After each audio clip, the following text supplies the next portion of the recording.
everyone from the administration raise their right hands. Thank you. Do you affirm to tell the truth before this committee and to respond honestly to council member questions? I do. Thank you. You might proceed with your testimony. Good afternoon. I've submitted full testimony for the record. However, I'm going to read excerpts. May I begin? Yep. Good afternoon, Chair Joseph and Chair Gutierrez, and members of the New York City Council Education Committee and Technology Committee. My name is Melanie Mack, Senior Executive Director for the Office of Student Pathways in New York City Public Schools, representing our Chief of Student Pathways, Jade Grieve. On behalf of Chancellor Banks, thank you for the opportunity to testify today on the roles of artificial intelligence, emerging technology, and computer science education in New York City Public Schools. I'm joined by Tara Carroza, Director of Digital Learning and Innovation, representing our Deputy Chancellor of Teaching and Learning, Carolyn Quintana, and Anurag Sharma, Chief Information Officer of NYC Public Schools. Before I begin, I'd like to thank Speaker Adams, Chair Joseph, Chair Gutierrez, and the entire Council for your advocacy on behalf of all New York City school students and meeting their needs in the digital age. The team members we brought today represent collaboration that's underway across New York City Public Schools to directly address the global acceleration of emergent technology development and its impact on K-12 education. Generative AI is already transforming the way we teach, the way we learn, and engage in modern work. Our mission is to ensure that each student graduates on a pathway to a rewarding career, long-term economic security, equipped to be a positive force for change. To pursue this mission, New York City Public Schools is aspiring to be a global leader in embracing AI and expanding existing programs that build computer science and digital fluency skills as essential concepts layered across our core curricula and subject areas. To advance digital equity for all learners, we're embracing AI as an important lever for us to continue dismantling inequitable systems, cultures, policies, mindsets, and behaviors that impede communities from civic and cultural participation, employment, and lifelong learning. Through our work, we'll activate a sustainable model for all learners of all backgrounds and identities to participate in society, education, and the workforce. We're grateful for the opportunity today to share our personal and professional experiences and our passion over many years in driving this transformational work. On a personal note, having previously served New York City Public School students and families as a teacher and an assistant principal, and prior to my current role, I helped found the Academy for Software Engineering, which is a small high school with a mission of providing equitable access to computer science education and real work experience in tech. That school was part of the impetus for the Computer Science for All initiative citywide, and this testimony today is deeply personal for those reasons. In this morning's address on the state of our schools, the Chancellor laid out our vision for the 23-24 school year and discussed his Bright Starts and Bold Futures agenda. Our bright start to this year has already begun.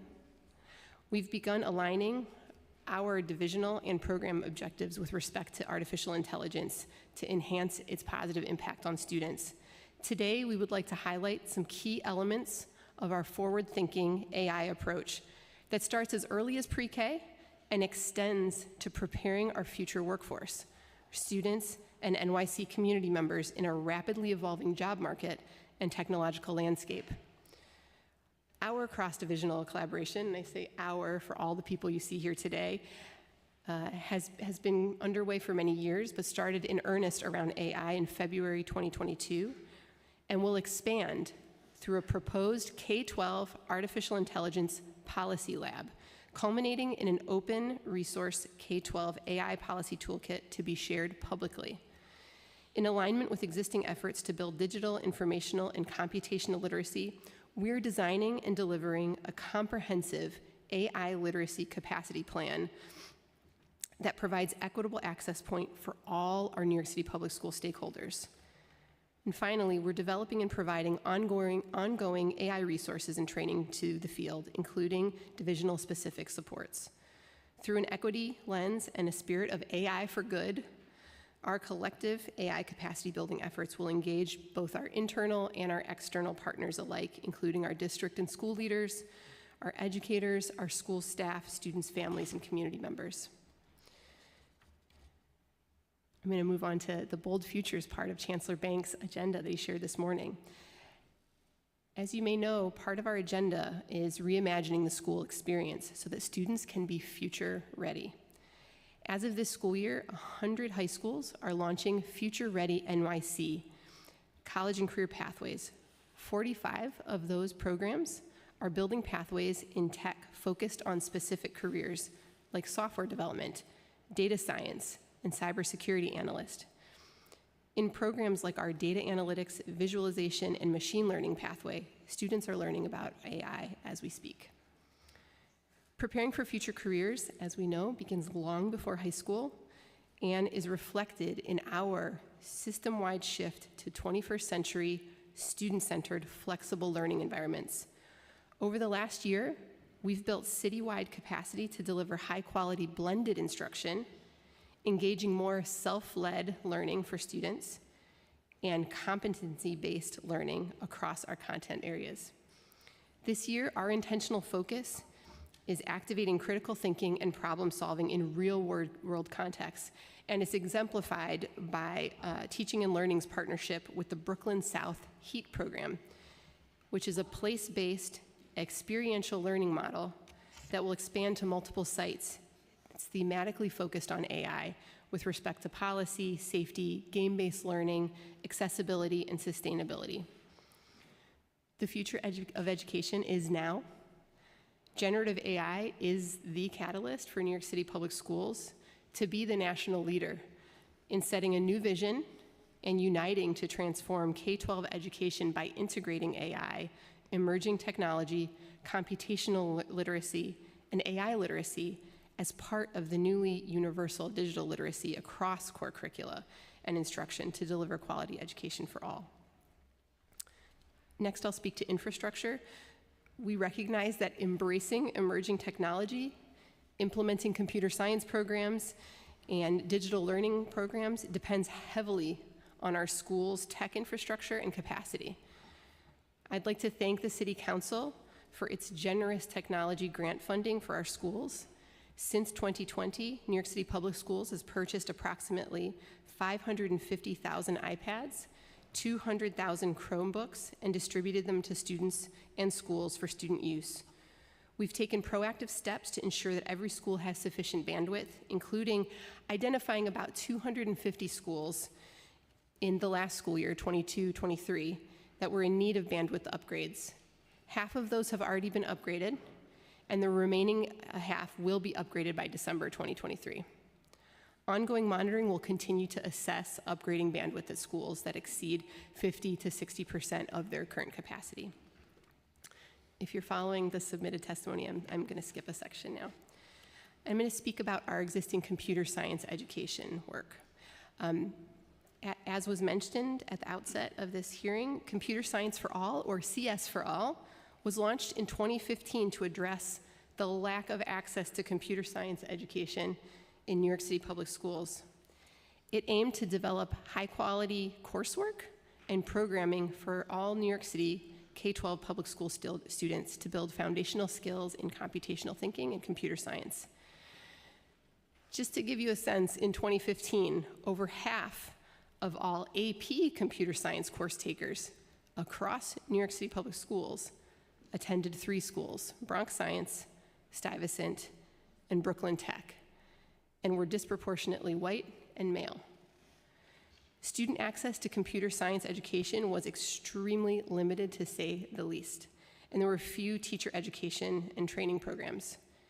Since 2015, the CS4 All initiative has trained over 2,900 teachers and supported over 1,000 elementary, middle, and high schools, providing more than 170,000 students with access to a K-12 computer science education each year.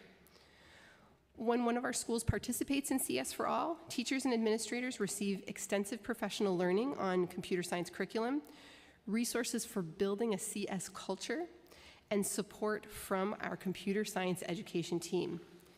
Teachers who participate in the CS4 All initiative attend ongoing, typically year-long professional development sessions and dedicated support from the Office of Student Pathways Computer Science Education team. This means school visits, office hours, and troubleshooting help. Participating teachers are subsequently invited to participate in our CS Leads and Equity Leads programs to support building capacity across other schools. The CS4 All initiative influenced the design of the New York State K-12 CS and digital fluency learning standards, and informed the expansion of teacher certification pathways in computer science with the Statement of Continued Eligibility, or SOCHI, both of which, the standards and the teacher certification, will formally go into effect next school year, the 2024-25 school year. While CS4 All has helped the city make tremendous gains in access to computer science education since 2015, we still have a long way to go to achieve our goal of making it available to all students. Only 48% of students leave elementary school with a computer science education experience from kindergarten through 5th grade. And then for middle school, 34% of students leave with a computer science experience, and 31% of students graduate high school with a computer science experience. We also see persistent gaps in Black and Hispanic students' access to computer science education. Those disparities have long-term implications, with 18% of tech jobs being filled by New York City public school graduates. This is a critical moment, and we are actively exploring how to take this strong foundation with CS4 All and take it to the next level to ensure all students are ready for the future. This includes shifting our focus from training teachers, or solely training teachers, to thinking about student attainment of skills, student readiness with computational thinking and computer science skills. Next, I'll speak to Teaching and Learning's digital learning and innovation. Under this administration, the goal for our Digital Learning Initiative, or DLI, is to set a vision for anytime, anywhere learning enabled through technology. DLI has built a system-wide capacity to design and deliver flexible learning environments empowered by blended and remote, experiential, competency-based learning experiences that are student-centered, career-connected, rigorous, and culturally responsive. Digital reskilling and upskilling of leaders and educators is a continuous requirement, offering digital skills pathways and certification pathways with Microsoft, ISTE, Adobe, and more. Last school year, 2022-23, our newly launched Digital Learning and Innovation team provided over 17,000 hours of professional learning in digital learning areas. Over 2,000 hours of district leader and team and school-based coaching in blended learning. Supported over 200 schools to create digital learning professional learning plans for their staff. Created a DLI professional learning fall and spring catalog with over 75 offerings, and the first ever digital financial literacy institutes with our Office of Student Pathways. Now on to learning and innovation with AI and generative AI, as both of our chairs have addressed at the top.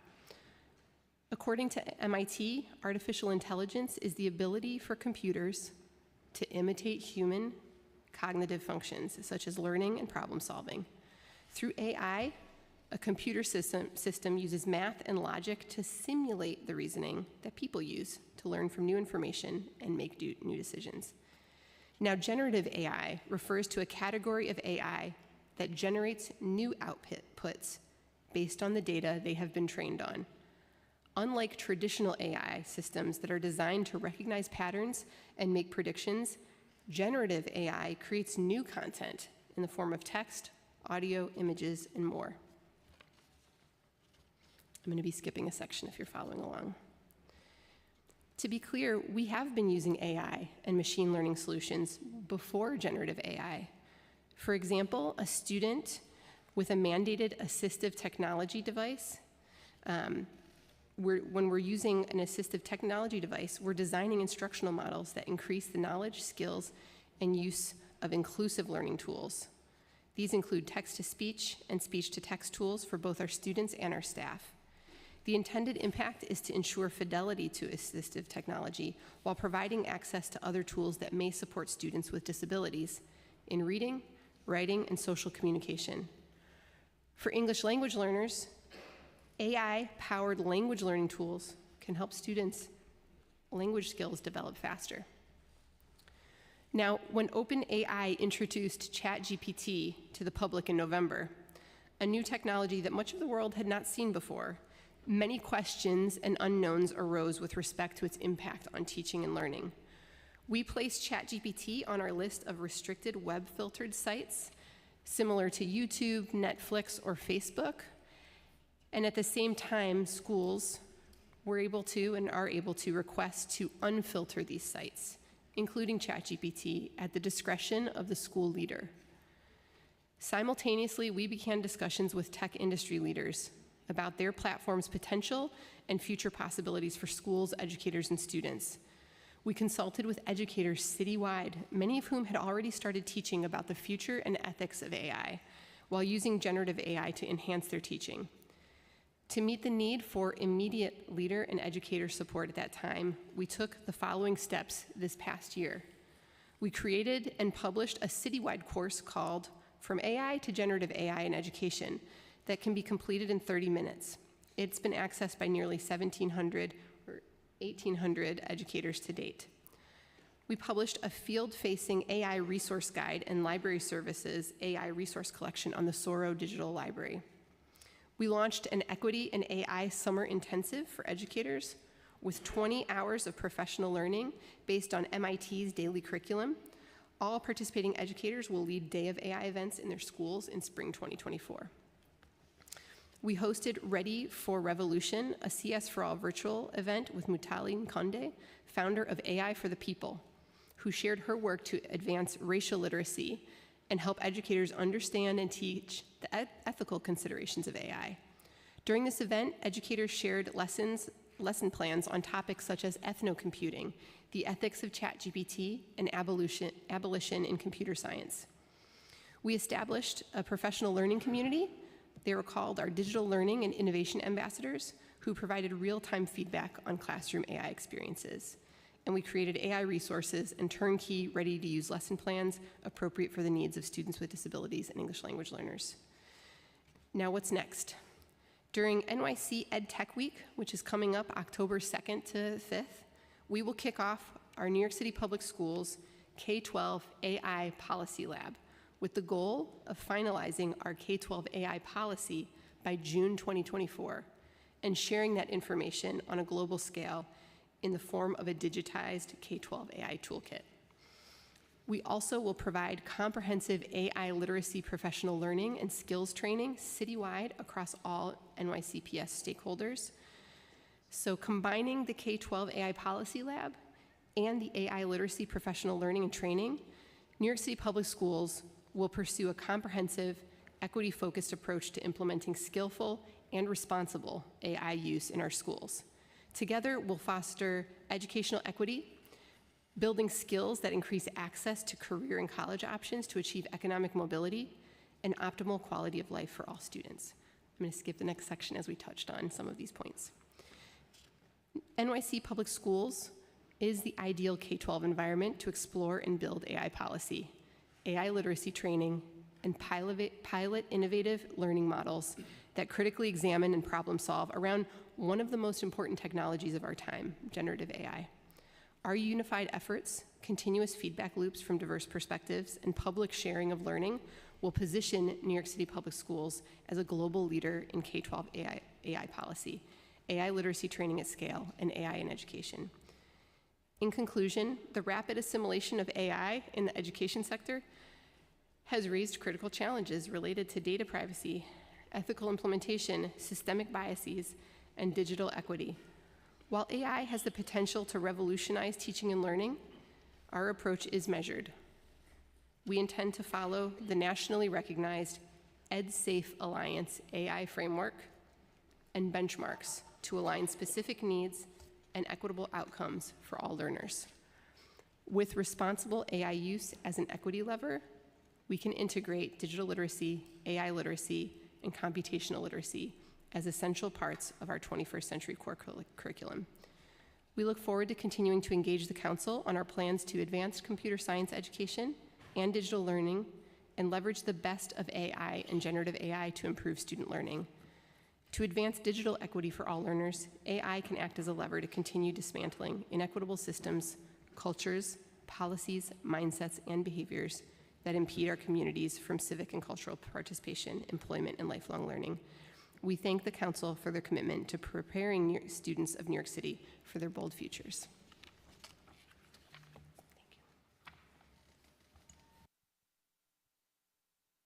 Thank you so much for that comprehensive testimony. I want to, before we get into questions, I just want to acknowledge we've been joined by Councilmember Ressler, Councilmember Hanif, Councilmember Krishnan, Councilmember Kagan, and Councilmember Sanchez, and Councilmember Aviles. And Councilmember Feliz is online? Yes. Or here. Oh. Watching me. Wonderful. Well, thank you so much. I want to start off with a couple of questions, and you touched on it in your testimony.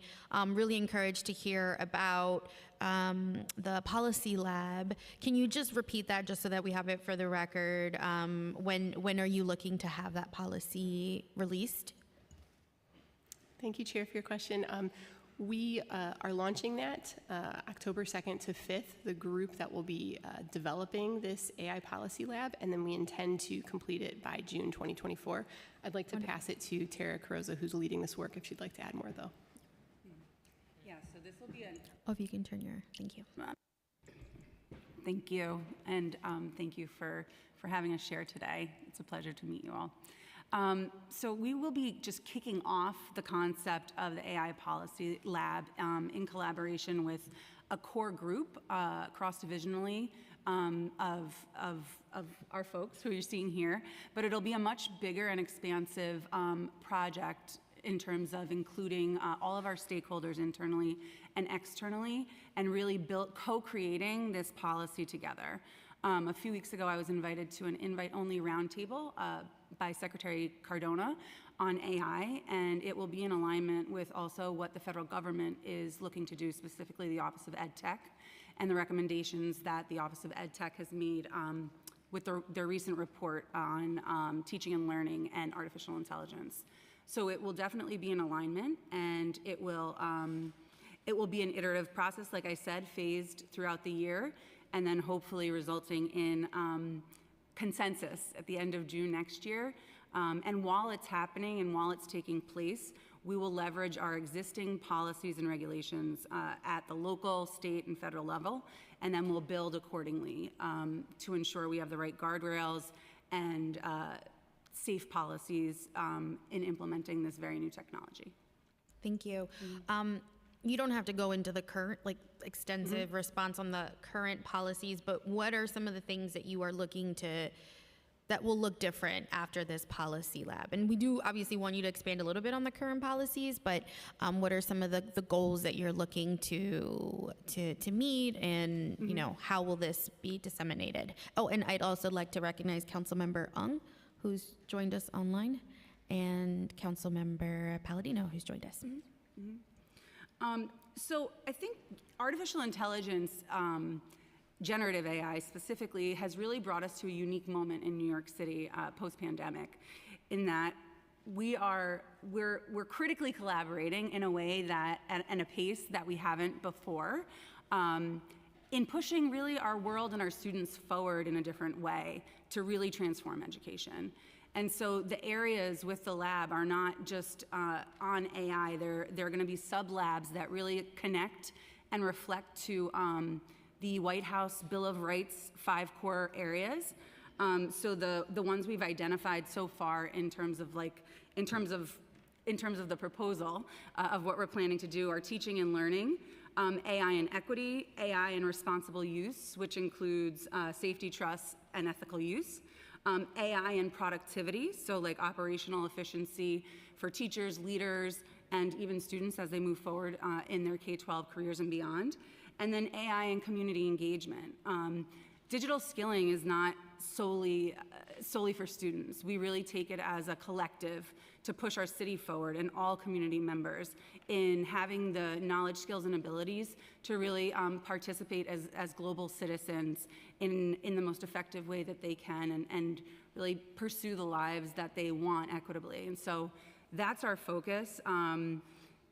Beyond that, I think in collaboration too with Computer Science for All, we're really looking at how we can shift to having computational literacy be more present and integrated from pre-K onwards in our core curriculum, and really embedding those digital skilling opportunities within what we're already doing with core curriculum, and preparing our students really from the earliest age to thrive in our modern society. Thank you. I want to get into what are some of the AI systems, if any, that the department employs now? Thanks so much. I'm going to pass it to Anurag Sharma to speak to that. Let's go. Yeah, welcome. Thank you for the question, Chair. So even before ChatGPT became sort of mainstream news in fall of 2022, our team was already working on some AI-based tools. One example that I can give you that we've already put in production and we're seeing some results and benefits of that is a chatbot called Eureka. It's our support assistant. So we have a site called Support Hub that supports our families and students and teachers for any tech-related matter, and you can open a ticket and we'll get follow-up and help there. And our service desk takes calls, as you know. So the chatbot is deployed to handle certain basic things that users ask us for, and instead of passing the call to an agent, we can help them through the chatbot on how do I reset my password, what's the status of my ticket, or help them create a ticket. So we've been doing that work, and even in this school year when we started, we saw some good results. 25% of calls that were coming in were actually diverted to the chatbot, and the bot was able to handle end-user queries. So we're seeing that benefit, and our goal is to continue to develop this chatbot to do more things, specifically looking at integrating this with Microsoft Teams, which we already have done, because we want to support 70,000 teachers where they are. And so we've done the integration with Microsoft Teams, and now we are looking at other use cases that we can add on to this chatbot and make it even more beneficial and better. Is it just the one chatbot tool that you're using, or are there other? This is the one chatbot tool we're using right now. Oh, okay. And any other AI systems that you want to expand on? We're piloting and experimenting, like we mentioned. So on GPT specifically and in generative AI, we discussed this with Microsoft being the sort of biggest entity in OpenAI. So we worked with Microsoft on understanding the GPT tool, and we have a tool that we're calling it New York City Public Schools Generative AI and Teaching Assistant tool. But it's purely right now in a very sort of experimental and piloting phase. We're looking at how and what our educators really need from this tool. And so it's using the same GPT layer that ChatGPT uses, but we have our protections and security on it. And like I said, we're working with educators and students to see what other features would they like us to add on to that tool right now. Is there any software dedicated to student activity monitoring that are being used by schools? To the best of my knowledge, no. But schools do tend to buy and purchase third-party software. And so in that case, our role is to make sure that from a security lens and a compliance process perspective, we have the right review done for those software. Got it. So schools are allowed to purchase their own and engage in their own AI tools? Do they need any, what is the approval process in those scenarios? So the approval process is very similar to other technology that they would buy. So they would go through our compliance process, and we will definitely take them through the review cycle of making sure that the NDA is in place, and then the cybersecurity, and we work with our colleagues in OTI to make sure they're cloud reviewed as well. Got it. Thank you for bringing that up. So when you are reviewing or approving these contracts for these tools, for example, are you working with the NYC Privacy Office or OTI? Yes, we work very closely. Our cyber security group works very closely with OTI's cyber security group. We meet very regularly, On the cloud review process specifically, as part of our privacy and compliance process, OTI plays a very critical role in ensuring that where applicable, cloud review is done, and without their approval, we do not authorize software. And are you made aware of their approval process? How are you engaged once it's brought to OTI on their approval process? So our team, yes. So our team will typically give them information on what we have on a particular software, and will typically engage to get on a phone call with them and meet with them. And sometimes they will bring the vendor in if we need to, and they will go through that process. So we're very familiar and intimate with what their process is. We've been working on this for multiple years now. Got it. And do students or parents need to agree to utilize any of these tools? Like any of the ones that you mentioned, like Eureka, for example, what is the notification process for parents to know that now the school is using a tool? On Eureka itself, we don't have any consent requirement at this point. Okay. It's purely a tech assistant tool, so right. We have trained it for very specific things that we know what the responses are, and we've trained the chatbot to give certain responses, so that's very much our information and data. But are there instances, and I'm sure that the department has used other AI tools, are there other instances where they are seeking consent, or is that not a policy? Not to the best of my knowledge, but Melanie and Tara, if you want to chime in. Yeah, I think. I would just add that at the school level, I was a District 75 teacher at PS 811X, yeah. Largest alternate assessment high school in New York City. So Mickey Mantle is called. Mickey Mantle. 811X? Oh, okay. Thank you. Thank you, council member. So I got slightly distracted. So, you know, as a teacher, we do create and send home. We actually don't create it; it's digitized now through DIT's excellent work. The media release form, where families or guardians can sign off on student participation in terms. In a number of ways. I think that's the only comparable thing that we have right now in terms of requesting parent approval for something related to media or technology.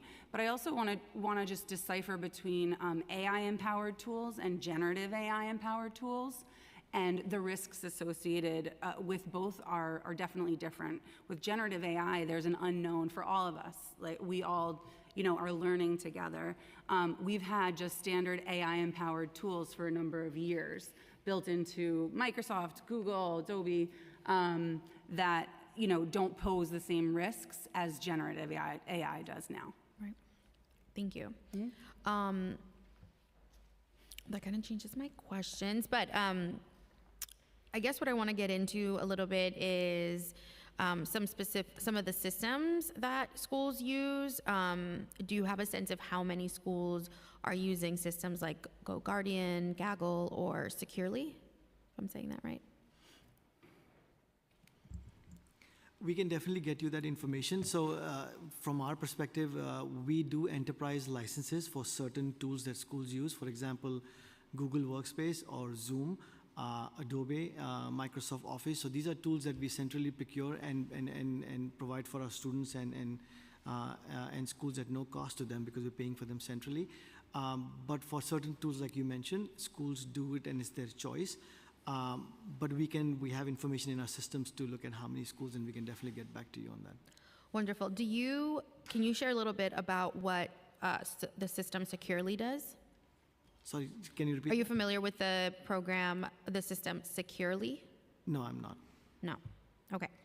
Well, what I have from them, I'm aware that some schools do utilize this system, is that they monitor student internet usage even when they're not at the school. Are you familiar with it, Securely? I am not, but I'm going to look it up and see if there's Okay. It's I mean, I think it's an important discussion to have. Obviously, different schools it's at their discretion. They're using different systems. But it's my understanding, particularly with Securely, that right now they're under investigation for selling data. And so I would just love to hear from you all, what is your policy on selling data? How are families communicated about this information? And what is the level of accountability that you all implement when these vendors maybe are selling data?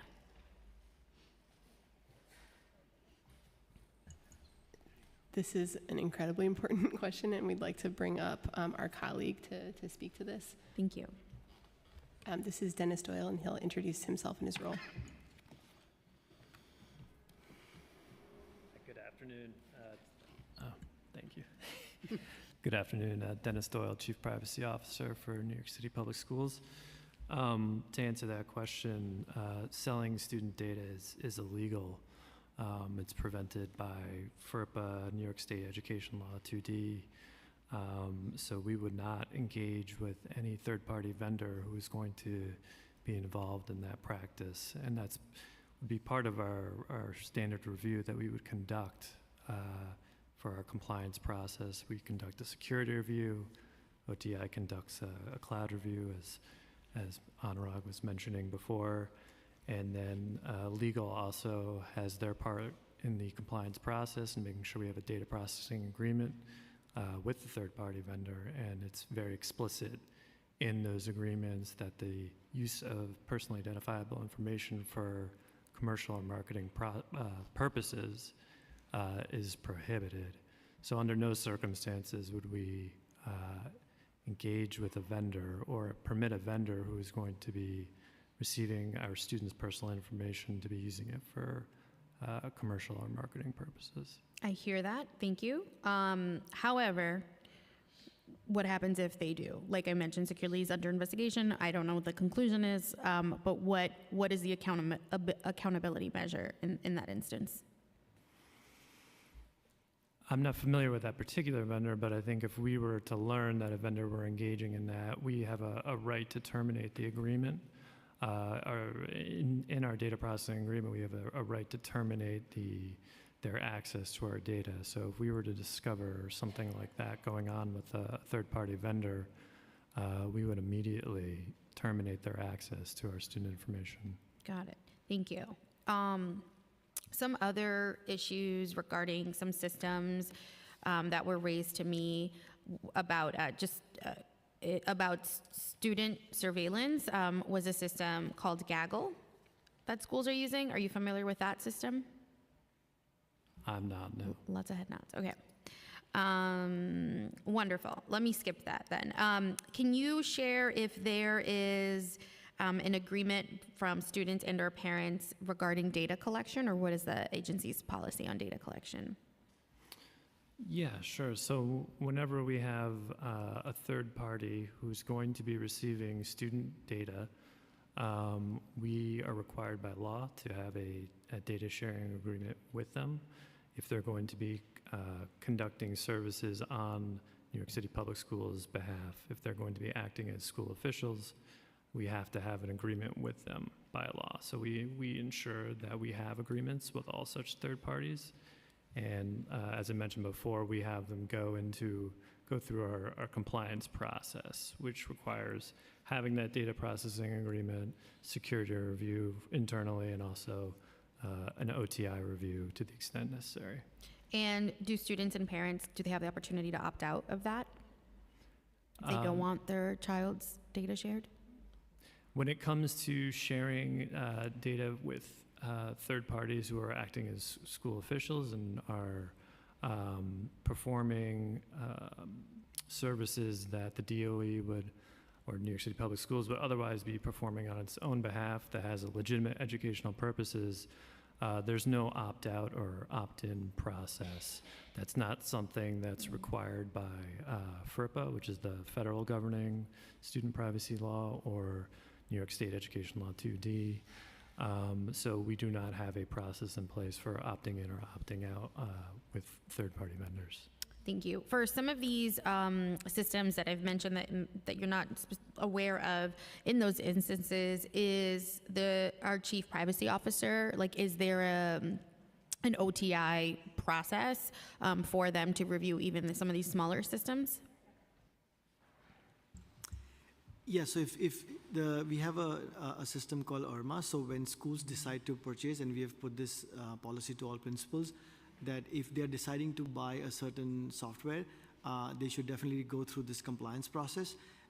And so we will go back and check if this is the case with the tools you mentioned, but that is our standard process. Principals need to submit this before they procure and decide to use those software, and we take them to the same process that I and Dennis were describing between our cybersecurity, privacy, and OTI. Thank you. It's my understanding that some vendor approval processes have been delayed. Can you all share if there is any update to some of those? I know specifically like Class Dojo is one that I know was reported as being delayed. Can you speak a little bit to the reasoning for the delay and what are some of the timelines that you all are working on? Thank you for that question. I'll start and then I'll ask our Chief Information Security Officer, Damon Waters, to come up as well. The compliance process is a 3-step process. One is getting the NDA done with the vendor. The second step is fill out a comprehensive security questionnaire that our cybersecurity team has drafted, and we take the vendors through that. And then the third step, like we said, is the OTI process. So depending on the turnaround time sometimes and the response from the vendors and their comprehensive completion of those steps, including the NDA and the questionnaire, it can take sometimes a couple of months or more to finish that process. But on your specific question, I'd like Damon to come up and just describe it. Good afternoon, Chair Joseph, Chair Gutierrez, and council members. First, Class Dojo. That was actually finally approved, I believe, today, according to Dennis, with us just... Look at that timing. Kind of convenient. Part of that holdup is a 3-step process. One of it is the data processing that Dennis mentioned. It's the DOE security assessment process, which we provide the vendor with a questionnaire to understand their security controls, the administrative, technical, and operational controls. We then have an interview with them, go through their architecture, as well as validate the information that they provided us, their policies, et cetera. The third part of that is OTI's cloud review process, which is a 2-step process. It goes to OTI cloud review, where they talk about the architecture, data, and citywide policies. And that's where some of that holdup was at with Class Dojo. They couldn't meet some of those citywide policies, so they're coming up with some mitigation plans. As well, there was some little back and forth on the NDA, but we finally got all that stuff resolved. And just to add, like we submit a standard data processing agreement to our third-party vendors when they're going through the compliance process. And that agreement incorporates all the requirements under FERPA, New York State Education Law 2D. But our data processing agreements also include additional provisions that go beyond what's required by law. And so in some instances, we will send the data processing agreement to the vendor, and the vendor will come back to us with proposed changes and revisions. And so there is a certain amount of negotiation that can take place between New York City Public Schools and the vendors before we can reach an agreement. Obviously, we can't compromise on the things that are required by law, but there are certain parts of the agreements that do get negotiated. So that's part of the reason why it can take sometimes a month or a few months to get that resolved. Thank you. And are those standards that you mentioned at the top of your remarks, are those made public? What do you mean by standards? You mentioned it, I guess just part of your review process. So we're just looking to see if those protocols are made public for us to review. Yeah, I mean, we publish on our website, our data privacy and security policies are available on our website. That's all public information. We share with third-party vendors information about the compliance process and how to engage, and if they have any questions, they can reach out to me in our privacy office. So that's all public information, as well as parts of the data processing agreement has something called the Parents' Bill of Rights questionnaire, which the vendors fill out certain questions about the use of the data that they'll be receiving, and that information is also posted on the New York City Public Schools website. Thank you. I'm going to pass it to Chair Joseph for her questions. Thank you. I'm going to yield my time to Councilmember Stevens. You're so kind. Thank you, Chair Joseph. Really appreciate you. I have a couple of questions, but I'll start with these two here. Regarding the professional development of educators, can you provide insight into what the DOE's measurement of success with respects to AI tools? Like, what are you looking for? Thank you, Councilmember. We, across our teams that are represented here today, are providing training to thousands of teachers. And as I shared in my testimony, we understand that this is ongoing work because the technology continues to evolve, and we need to ensure that our teachers have access to the most up-to-date training and understanding of the technology. And so I'd like to pass it to Tara to speak specifically to AI, and then maybe I'll add in terms of CS. Sure. Thank you for the great question, and one very important question too. In terms of training teachers when it comes to digital tools and AI, it's not enough just to train on the fluency of the tool itself. So I think the first step really is, what is AI?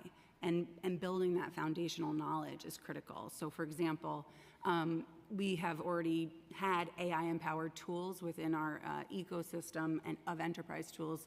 One example is Microsoft's Reading Progress.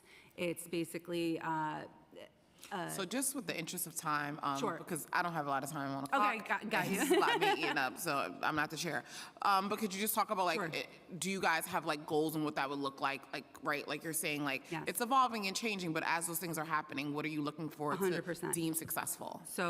So I think each division has separate measurements and goals, and I think it also depends on the type of professional learning. Is it a workshop? Is it a competency, skills-based, asynchronous training? And so in terms of just AI specifically, we partnered with ISTE this past year prior to generative AI coming out, and offered a 15-hour AI explorations in schools course, which was our most popular course by far. In a number of weeks, we had to move the participant number from 50 to 265. We'll be expanding that to 800 participants this year. And then we're also looking through this AI literacy training plan to have a multi-tiered approach in terms of training all stakeholders. So competency-based, asynchronous type of courses like I just shared, and then also workshops and practical application in the classroom. Okay. Can I add to that very briefly? Very briefly. I have another question. Go for your question. Go So, ahead. but, and if there's like more detailed stuff, if you can send it over Yep. to the committee, and that'll Be be happy. really helpful, because it sounds like it's a lot. I mean, I would love to like read through it a little bit more. Sure. And just my next question was, what resources are being provided to parents so they have a better understanding of these tools and having comfortability with moving in this direction? Sure. So we have different partnerships with organizations that are part of the Principals Compliance Checklist for Digital Citizenship.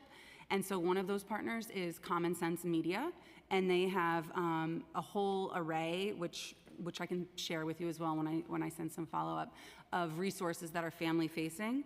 Then we also have a parent coordinator support group from some folks at DIIT, and then collectively across the DOE, it's about 1,200 parent coordinators, where different folks can go and share the resources that they have to then share with families around a number of areas, but mostly focused on technology support.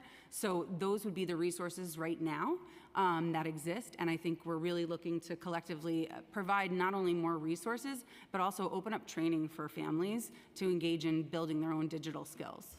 And I'll just add that since 2015, CS4 All, one of the hallmarks has been offering citywide family engagement events to come out and to hear about careers in CS, to understand concepts, to tinker and play and practice computational thinking. And in addition, we've built resources that schools can easily flip. And so if they want to hold family and community engagement events at their own school or on their own campus, that they have some of the easy, ready-to-use resources to engage families in various levels of, introducing concepts of computational thinking and careers across tech.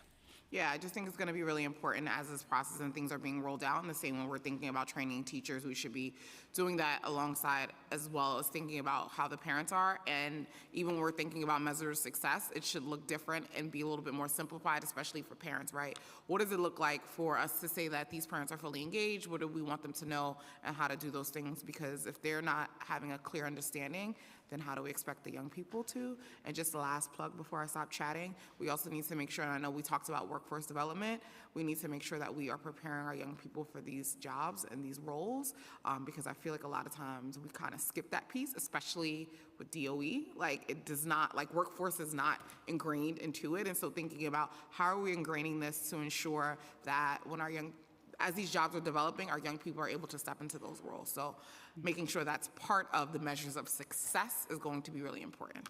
Thank you so much.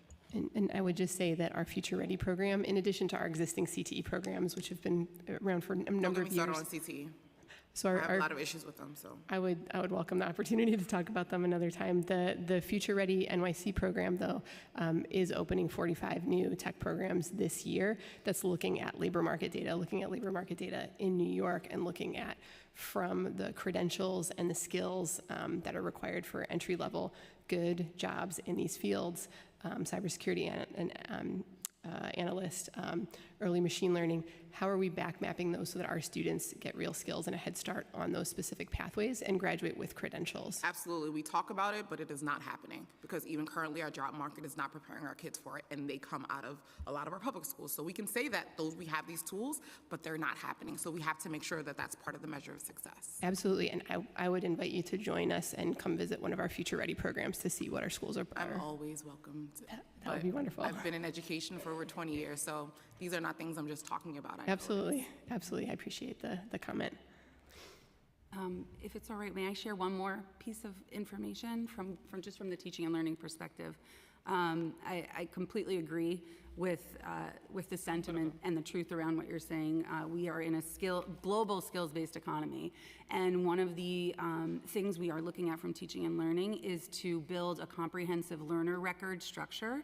It would definitely be in collaboration with DIIT and folks citywide, but really looking at that structure and how that then shifts into a learner employment record.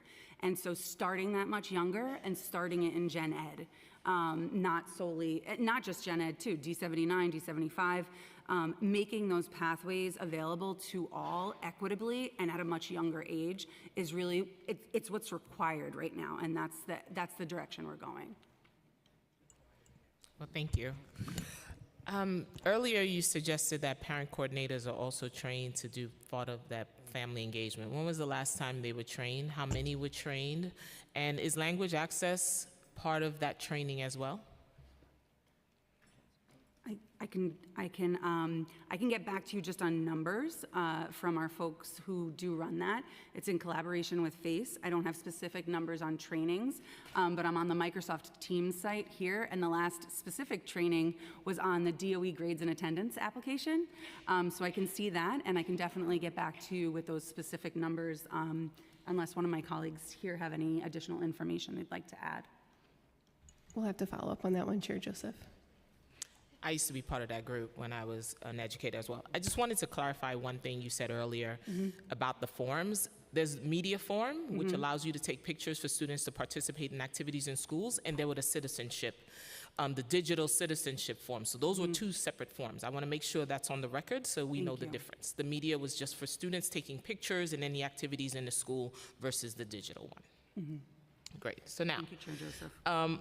Last Friday, there was a news report of a collaboration between New York City Public Schools and Microsoft on a new AI teaching assistant, Azure Open AI service, which has been piloted in 3 New York City public schools, high school computer science, which launched an additional pilot around this fall, which focused on high school math and approximately 15 schools. Can you tell me which 3 schools were included in this initial pilot program? If so, please share key results of this evaluation and include student-teacher administration feedback as well.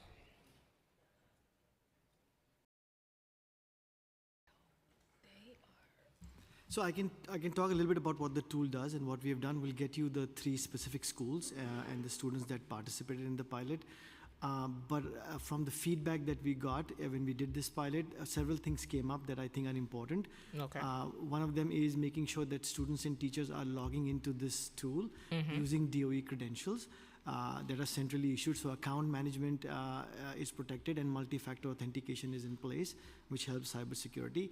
We also have added other features in this tool where we got specific feedback from educators that they'd like to upload their own content. So in addition to what generative AI services, it needs to be in the context of what the educators want the content that they have created to be also available. And so we have that ability, which was, again, a specific feedback we got as part of the pilot in these 3 schools. And then the ability to make sure there are permissions available. So at what grade level should this tool be accessed and for what different courses and content, that flexibility is also built in so that any teacher has that control over who and who cannot use that tool. So those were specific feedback we received as part of the initial pilot in the spring. All of those have been incorporated in the tool as it stands today, and we're ready now to go in fall with probably a larger set of schools and get similar feedback and add more features that are very specifically asked by educators. The devices that New York City Public Schools provide, are this software automatically preloaded to the device, or they have to use it on separate devices? So this is, it's a mobile responsive site. Oh. So you can use it on any device as long as you, again, authenticate through the DOE's central accounts. Given the recent data breaches at the New York City Public School, how will the administration ensure that students' information is protected on this new platform? Thank you for that question again. And data privacy, as you know, is very critical, and we are very focused on it. In this specific tool itself, a few things we have already done that we've been working on many years and really built on that in this tool as well. So one of the things, like I said, is you need to have a DOE account. Multi-factor authentication is definitely in place.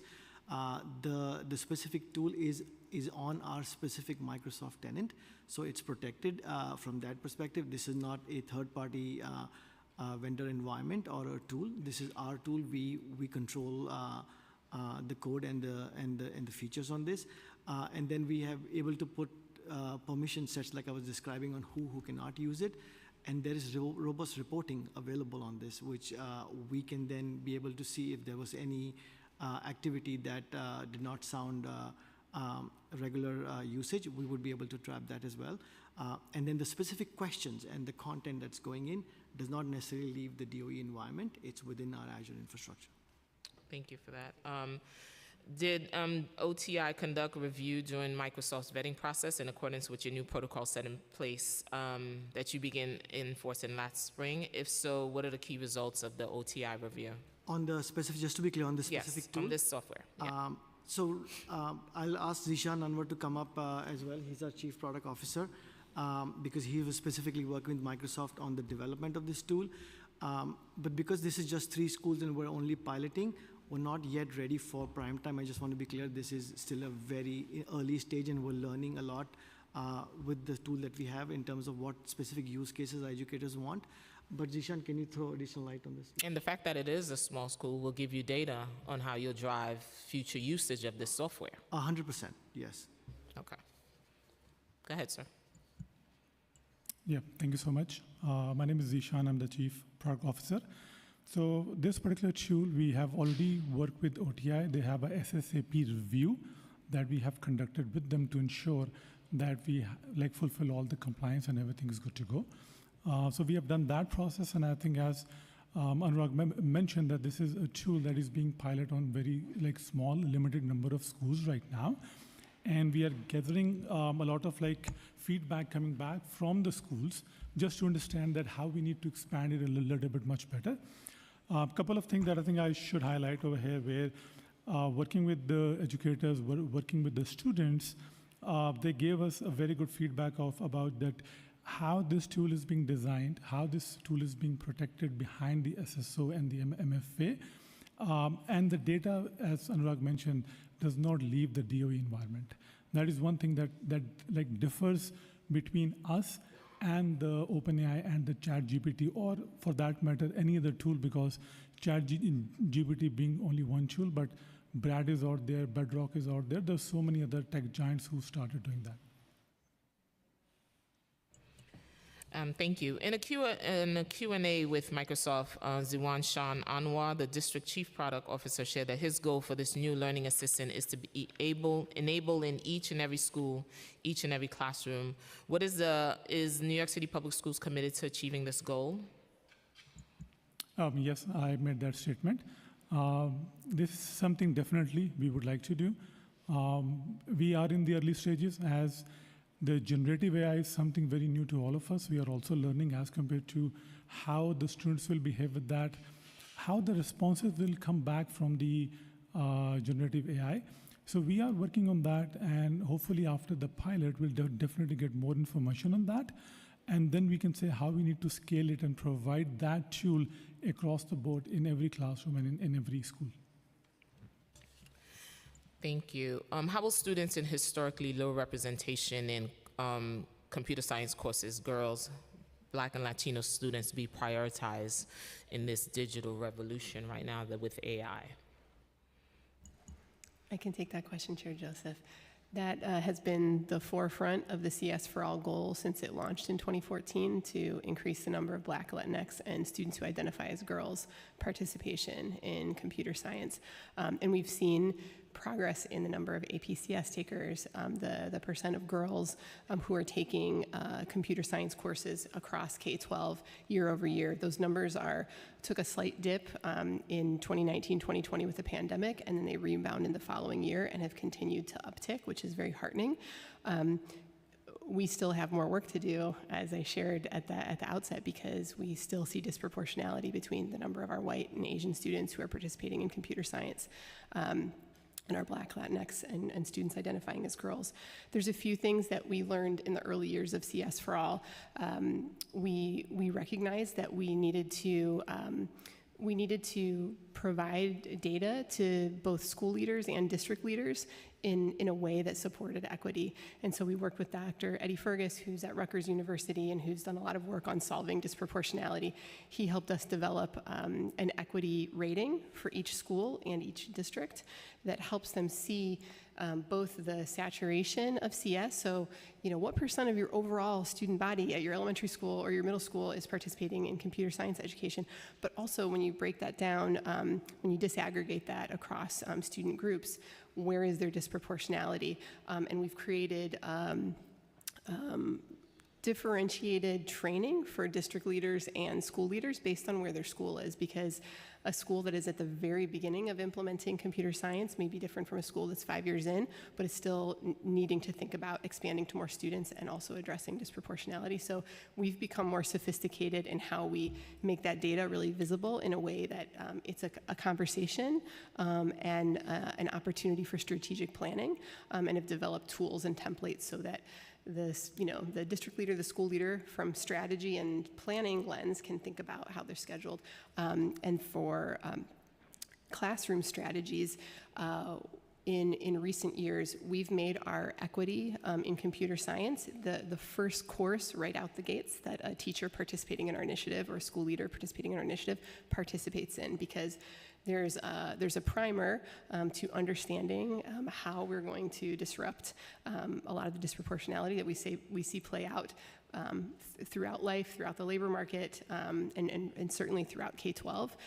We need to think about the curriculum choices, how they center the voices, the experiences of people of color and of students who identify as girls. And so that's become the framer for the curriculum and pedagogy work that we do as well, and how we structured the training. So there's a couple levels, both from how we share data, to how we strategically plan with leaders, to how we structure the choices we make in training around curriculum and instruction.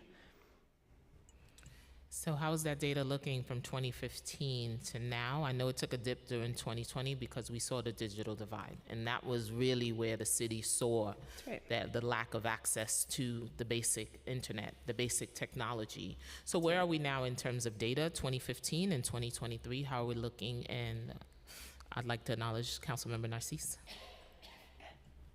Would you like me to answer before or? Yeah, well, we report out on the data to you all every year as per local law, and we've been doing that for some years. And so you'll see that last year, the average looking at one school year, is that 19% of our K-12 students participated in computer science education. Now, as I shared in the testimony, if you look at that over a student's whole elementary experience, or a whole middle school, or a whole high school experience, that number is much greater. It's closer to 50% of students having a CS experience at some point in each of those grade bands. So we are seeing that our students identifying as girls are participating in computer science at the same level of access as our citywide average of 19%. We're not satisfied with 19%. And so there's work that we're doing right now in strategic planning and thinking about, this is a 10-year initiative where you're in year 8, and what the next chapter of CS is, and how that needs to think about other levers beyond teacher training to get to true equity and access to computer science education.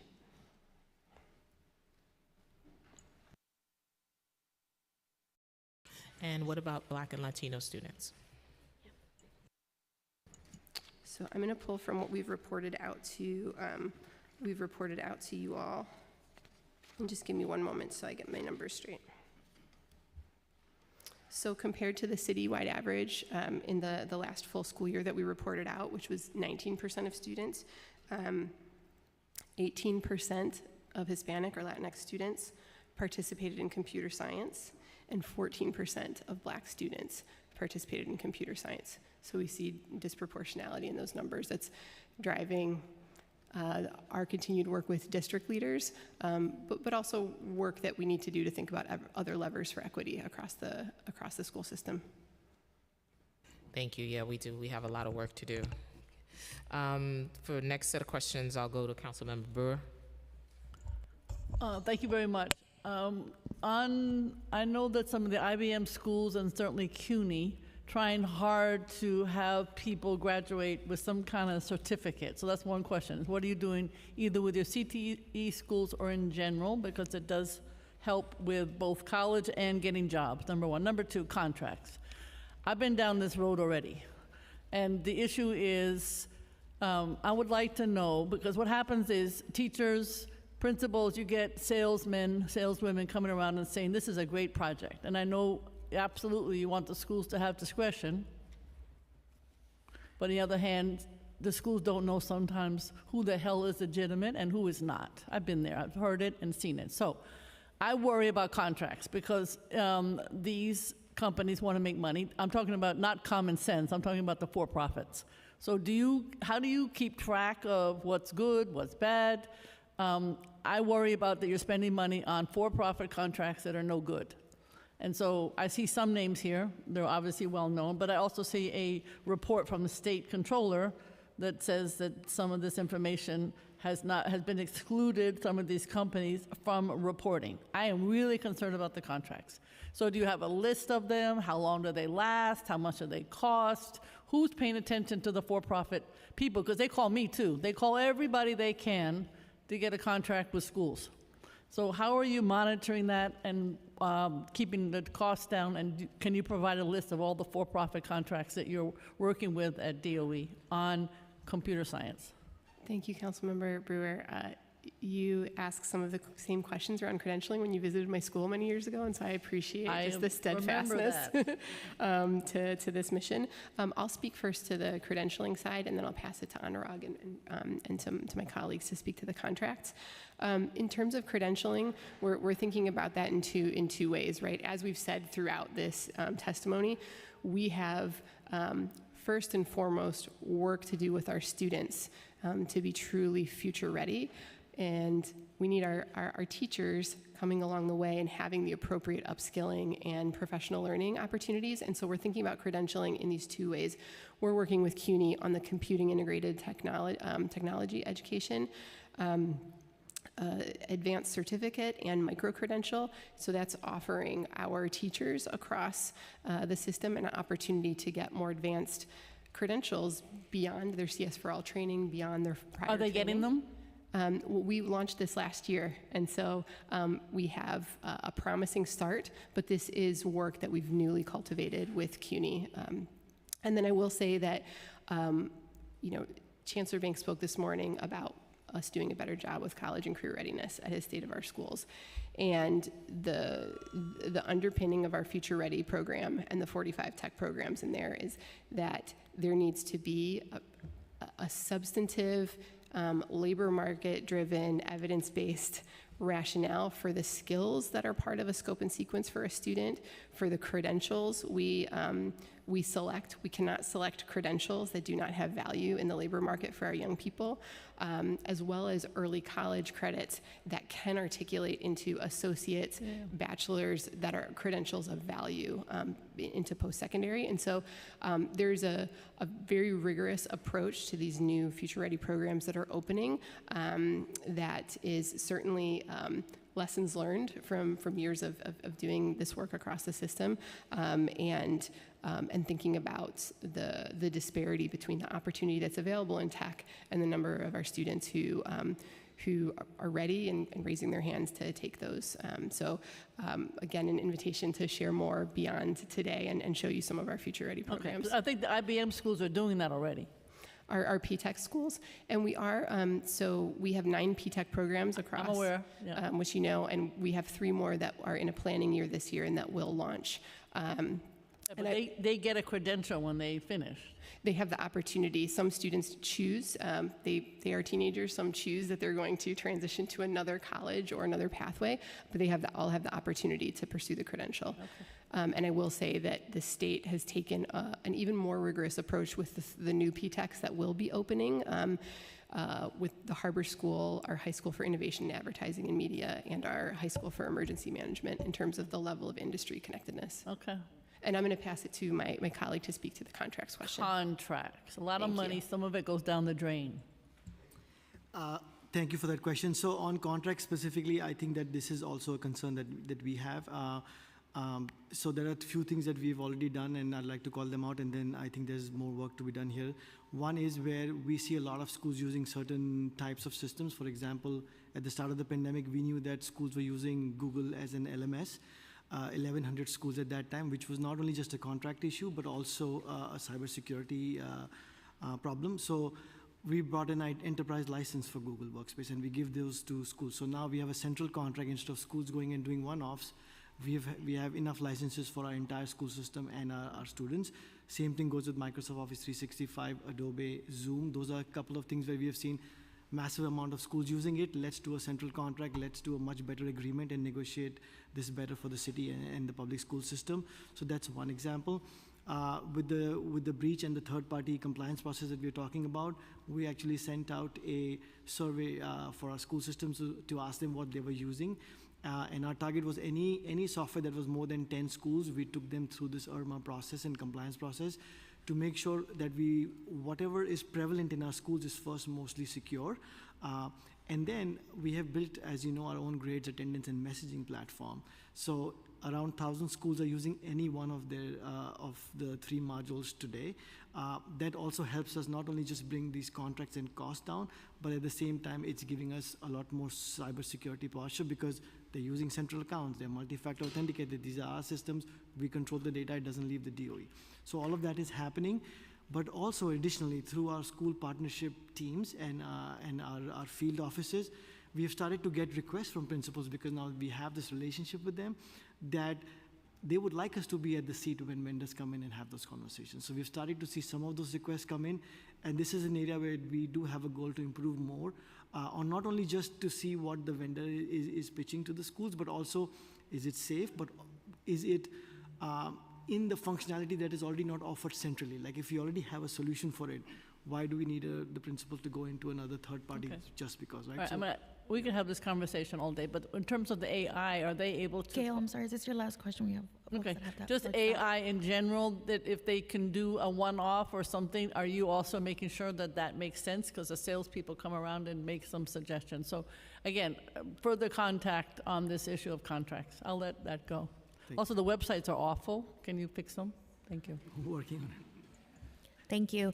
Next, I want to ask Councilmember Hanif, followed by Councilmember Narcisse left? Aviles then. I'm sorry. Great. Thank you so much, Chair Gutierrez. Thank you for being here. This is such an important, urgent topic of our time. And I really appreciated Chair Joseph's questions to expand CS for girls and Black Latinx students. I want to delve a little deeper into the surveillance technologies and privacy, student privacy in particular. In 2021, DOE signed a contract with the GoGuardian parent company Liminex. And I understand that GoGuardian is designed to allow teachers remote access to students' computers in order to monitor their attention during class and progress on assignments. And then in October of 2020, it was reported that teachers in Chicago were able to use the technology to see inside students' homes and access cameras without student consent. Can you share what the DOE's policy is around teachers' remote access to students' computers and cameras?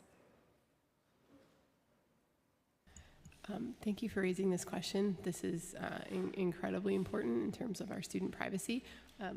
Perhaps Anurag will start with what's the existing policy and how that's protecting our students. And anything specifically about Liminex would also be helpful, particularly about learning what had occurred in Chicago and how that might have informed DOE's decision to continue working with them or not. So specifically, what happened in that incident, we did not necessarily react from that, but we don't have a central enterprise contract with GoGuardian, like I explained, like we have it with Google and Microsoft. That is not the case at this point, and so schools make that choice to use GoGuardian, and we have taken GoGuardian through the same compliance process that we described, which is the NDA and our cybersecurity review, and they will go through the OTI cloud review as well. So we're following the same exact process on making sure that from a student data privacy perspective and the NDA, that they are falling within the regulations that we have. Sure. So are you able to provide us with which schools are contracting with GoGuardian, and then whether, based on what you just shared, does that mean that teachers can potentially look into students' homes when there's remote learning happening?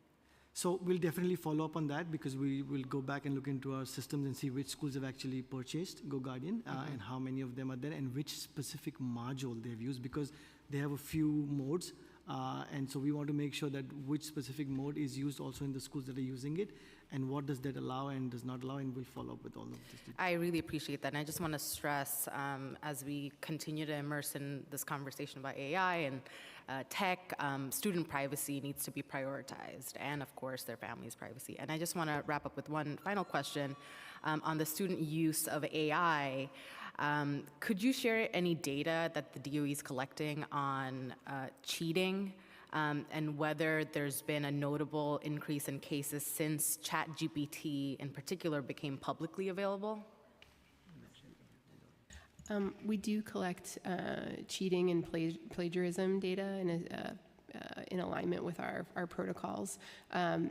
We don't have that data right here, but we can ask for the team and follow up to see. But that's certainly something that some of our colleagues across NYCPS are closely monitor, and they look at the infraction types, they look at the schools in which some of these infractions occur and where there are spikes, and that's clearly not just for cheating, but all other kind of infraction types. So that's one that we can follow up on with more specificity, though.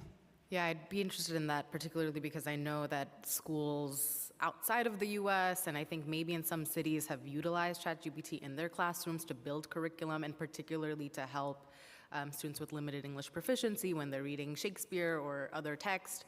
So want to know how ChatGPT is being incorporated, and if the ban on it is simply because plagiarism and cheating. But how can we turn it around and shift to ensuring that this is being utilized for efficacy?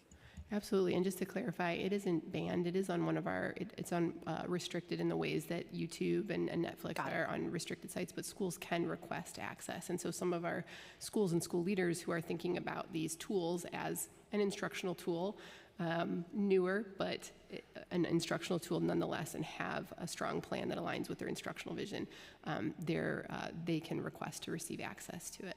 That's great to know. And just one final thought. I would love to know which schools have requested or are currently using it, and if there have been innovations on utility of ChatGPT. I'm super interested in that. And as a South Asian kid who didn't have a lot of access to the computer growing up with a family of 3 daughters, this is vitally important for me to follow. I will share middle school in Queens, Principal Burns. We have a video overview of how they're implementing ChatGPT, critically examining it, examining the bias, examining whether it should be implemented, should not be implemented. And so we'll share that with you. And I think we're really taking an innovation first mindset with consideration, obviously, of student privacy and all of the guardrails that need to be in place. But we also have an equity lens on this, and really, like, digital equity, it goes beyond just infrastructure and bandwidth. It's the skilling and exposure to skills and exposure to tools that all students need to have equitably. And I think not offering the opportunity to students to at least critically think as a first step about these technologies, we're doing a disservice to our students. So we definitely have some innovations to share. And just real quickly, because I think you brought up a good point, when we did open the policy of saying principals can request to unfilter ChatGPT, we also did in that announcement send a link to a feedback form for exactly the reasons that you described, which is we also are very curious to know in what shape and form are they using it and what are the lessons learned, because it'll impact our own product development and give us some insights on what the educators are working with on AI. Thank you. I'd like to follow along. Really, this is really important. Thank you. Councilmember, I'm wondering if my colleague Tunisia can actually speak to your question about some of the, in addition to what Tara shared, some of the innovation in leveraging AI in curriculum. We have some really creative educators who've been doing incredible work, and we've been bringing them together intentionally. Tunisia can share a few examples of what that looks like. Thank you. Can we hear? Yes. Okay, thank perfect. I always have to ask, I'm an educator first, and so that's how I start. Hello, everyone. I'm Tunisia Mitchell-Patinelli. I am the Interim Acting Executive Director for Computer Science Education, and we support the CS4 All initiative within the Office of Student Pathways. Thank you, Melanie, for passing that question over to me. I think over the past 8 years have we been doing this work, AI is not exactly too new to some of our schools, and there has been a lot of innovation across our educators of how to harness it. I think you said it really helpfully. One of the biggest pieces is helping our educators understand what AI is. But once we do that and empower them with those skills and understanding those concepts, they start to turnkey it. One of the pieces I want to share as an example, a D28 school, one of our former teachers, Ross Berman, who now is actually working on the central side because of some of the innovative approaches that he took into this work, what they did with AI is, one, help students understand what is AI, but how to debate and discuss these issues within the community so students can understand how they can harness this technology, what are the ethical issues that they see are raising for them, and how they can utilize it with fidelity, really helping them think about how to harness these tools from an equitable lens, but from the lens of their communities, which I think is huge. As educators, we did not receive formal training in computer science. I remember I was there, it did not exist. These pieces are coming into play, and a lot of our teachers now, they are helping their students understanding how to grapple with this work. So they're having debates on this. They're having an understanding of how to look at some of our social media platforms. One of our integrated units that we do with ELA is utilizing how to think about facial recognition technology and what does that mean and how we're seeing technology and how we're seeing images. Students are talking about that, thinking about the algorithms that are in place within these social media technologies and how does that fall into AI. These are live conversations that are happening across, more conversations that we're hoping to come. Thank you. Thank you. Thank you so much. Next I want to call, yeah. When you talked about algorithm, I thought about that. How do we also, New York City Public Schools, work with software developers to make sure that algorithm and biases are not included in a lot of these AI. I was recently at a conference and one of my colleagues said we were talking about Midjourney. So I like Midjourney, and we were talking, and he said he put in 2 images of children on a book cover, one from the Bronx and one from Manhattan. The children from the Bronx, when the AI generated the picture, the children in the Bronx had no shoes on versus the one in Manhattan. So there are biases also in these softwares. So how is New York City Public Schools going to work with these developers, these software developers, to make sure algorithm is one and biases are not included in these AI tools? I can start. Do you want to continue? I would love to start with that question, and then I'll pass it off to my colleagues as well. I think that's huge, right? And one of the pieces that Melanie Mack had talked about is there's a lot of learnings that we've done under CS4 All, a lot of learnings that we're doing as a collective within NYCPS. But I think one of the pieces that we want to take and move forward with is how are we centering ourselves within this ecosystem for computer science education, but how we thoughtfully working with other industry partners to learn about the expertise and bring them into the fold, right? So you talk about software engineers, there's data scientists, right? There's a lot of different ways and modalities in computer science that we're bringing in to really test our thinking of what is happening and how do we inform our educators. Joy Bulami, who is an incredible expert when it comes to AI, who has been with part of our events and gives speeches with educators, in the forefront, help us see some of these disparities that are happening with technology. But I think that the step we want to take forward is, what does that mean in education, right? And how do we support our educators in understanding how to take that critical lens, but also to be the forerunners of how to counteract that and to build towards that. We have student projects that speak about these pieces. You may be familiar with Scratch. Scratch is a platform that utilizes block-based programming. Even as early as elementary school students, they're talking about these issues and they're developing projects on these issues. I think the piece that we're working on now is how do we think about the players that are in this space? How do we mobilize as NYCPS to work with them thoughtfully and empower our educators and how to activate some of the disparities that we're noticing, but to be forerunners in the change that we want to see. I'm going to pass it over to my colleague to my right. Thank you, Tunisia. I'd also like to share the concept of data democratization and interoperability. Last year, the DLI team became members of One Ed Tech, formerly IMS Global, and really have learned that from Chicago's public schools, actually, with their curriculum efforts right now, how important building your digital ecosystem is and having those technical and curriculum standards of interoperability. And I think it really also highlights from what you said, Chair Joseph, on how we can also bring that into algorithms and into bias and into working with software developers as well. So that's a takeaway for me, for sure, of how we can activate that, especially through the AI policy lab work. I'll pass it on to Councilmember Aviles. Thank you so much, chairs, and thank you all for the work that you're doing. I have a couple of distinct questions. Mr. Sharma, based on actually building off of Councilmember Brewer's questions, can you provide to the council, she may have asked this and I missed it, so apologies if it's duplicative, but can you provide to the council a comprehensive list of the softwares purchased by schools, given that there is so much discretion? Also, the findings of your office's reviews, which were authorized, which were denied. And I'm particularly curious about the frequency of the evaluation of those third-party vendors. How often does your office evaluate those vendors and check in? And I am a public school parent, former PTA president, and very much digital literacy, computer science was very much left to the devices of some scrappy parents who maybe used common sense, but often was not the tool often used in our community. And God love the parent coordinators all across the city who are given 8,000 jobs, and having them be responsible for thousands of parents at varying levels of digital literacy is not a sustainable or appropriate approach. So I guess the first thing is I'd like to understand better about the list,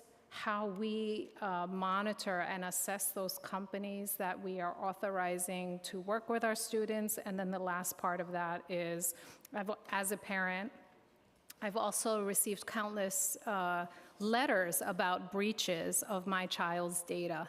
And the responsibility for me now to respond and monitor my child's data based on a company that I never made the agreement with to begin with, multiple times. What is the cumulative impact of these consistent breaches? How are you informing parents of how many breaches are actually happening? And what protections are we putting into place? And I think that's it. Thank you for all your questions. Very, very critical.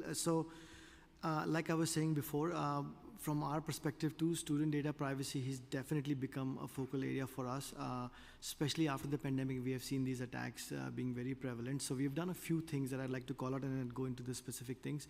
One that I mentioned, when we started in March 2020, when pandemic hit, we were basically in a situation where schools had their own LMS domains, 1,100 of them, which was every school had a free version or a little fee version of Google that they were using for learning management platforms with local accounts that they had to manage, which itself is a burden but a major security risk. Today, I'm happy to report that that number over those years has come up to 1,400. So that's a very good example of what we're already doing to bring in those disparate systems into an enterprise platform where there's enhanced security, enhanced accounts, and multi-factor authentication in place. As far as the list is concerned, we definitely can provide a list of what the schools are buying in terms of software and which ones have gone through the IRMA process and how many of them are authorized, how many of them are not authorized. This is a system that we have and we capture this data. We're happy to share all of this information with you. And I think on your very important question, it's not a one-time thing, right? Cybersecurity is an ongoing concern and we have to do this every single day. So once we authorize a software, that's not just enough for us. We need to continuously monitor it. And so in our cybersecurity division and unit, we're looking at which vendors should we bring in on a quarterly or a yearly basis to ask for specific reports and do another evaluation. We just don't want to do it, we review it once, we authorize you, and then you're good to go for 2 years. That's not a practice we want to follow. So we're going to continue to do this work. But at the same time, I think it's my belief that specifically on student-centric data, when we're talking about special education or grades, attendance, or messaging to parents, student information systems type modules, this system has to be on platforms that we manage and control. And that's why we've built our own grades, attendance, and messaging tool. And like I was reporting, 1,000+ schools are already on it. And it's an ongoing adoption process where more and more principals are working with them to encourage them to come on our platform. It not only just reduces paper, for example, on attendance, it also improves student data security and privacy. So these are all of the things they are going to continue to do to make sure bring in critical systems in-house where we can and monitor the data. But we recognize principals also want third-party software. But when that is the case, they must go through our compliance process. They must be routinely checked and evaluated again and again to make sure that that compliance process is being met in the future as well. And what is routinely checking in? What is the protocol for that? So, well, this is, we're evolving and making sure our program gets better, but we would like to get to a place where depending on the type of vendor and depending on the type of data they are going to host, we're going to put them through either a quarterly or 6 months or a yearly process. We need to make that judgment call and say, put them on a matrix and say, we need to see this information from them very routinely versus this vendor has a very good security posture and we can see them once a year. But we're going to evaluate that process and make sure this is a standard practice in our cybersecurity. Yeah. And I guess lastly, I mean, as a parent, right, thinking of it from that perspective, a privileged one with college education, when I receive the breach letters, they're often very difficult to navigate. They're in language that is not understandable. I am often in a place where I'm translating documents for families in multiple languages. And I don't know what other platforms the schools are using, right? We do know that we give consent for photos. We don't know that our child has been given, well, actually, I don't give consent for the 15 platforms that potentially might be used. Not that they were being used for nefarious purposes. But the point here is that parents are not informed in any clear way what is being used in educational settings. And when there are breaches occurring, those standard form letters of going into setting up accounts in another third-party security, it is not an accessible way. And I never know, with the several breaches of my children's data over the years, what's happening with their data. And what has the school, what has the Department of Education done to make sure that my child that has 3 data breaches is actually not owning property in Arizona? So I guess there is this, what I'm asking for is more accessible information technology. I don't envy y'all having to translate tech language into more pedestrian English, and multiple languages for that matter. But it is a necessity, and it is an incredible, we have an incredible gap of process information and resources, and most of we cannot depend on parent coordinators to do this work. This needs, given the importance of tech, how much it's being utilized, this needs to be a concerted, comprehensive effort given the size of our school system. And I know I'm probably preaching to the choir, but the resource that we are putting forward for the consumers and the users whose data is being utilized is wholly inadequate. I thank you. I know we're trying to get there, but I just wanted to make those remarks. Thank you. I'm going to pass it to Council Members Palladino and then Council Member Holden.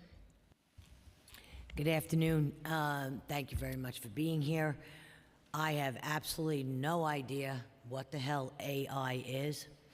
I do know it's artificial intelligence, and right there that kind of bothers me because it's artificial. And I do know that if you put a few keywords into a computer, you will then create a great story or whatever it is that you need. I want to know, how do our kids benefit by this? But I want to piggyback on my colleague who just spoke so eloquently before.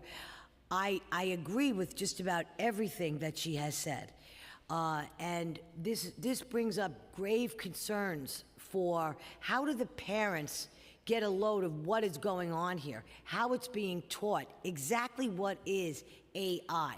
This is something that is going to cause such a ripple effect through every district in this city, in addition to everything else that we're dealing with our kids. So now, describe for me, please, how are the students currently being taught about the pros and cons of AI? And how, like I said, to piggyback off of my colleague, how are the families being provided with resources on how to advise their children around using AI?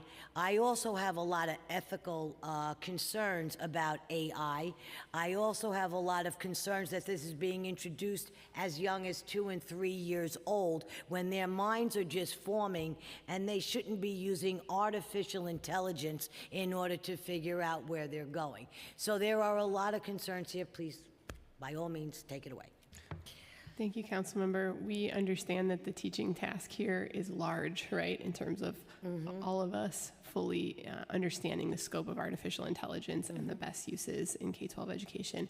Some of the work that Tara spoke to in terms of our policy lab, which will be K-12, and will have a toolkit and a citywide training, that includes thinking about families and the type of family training communications resources that need to be available at every grade level, because there's a lot that's developmentally appropriate, to your point, at a younger age, or that's developmentally appropriate at the high school level that is not sooner. And so we understand, I think we understand the magnitude of the task, and are working. This is a group of very humble and committed educators here who are working to bring this to bring the right urgency and scope to this.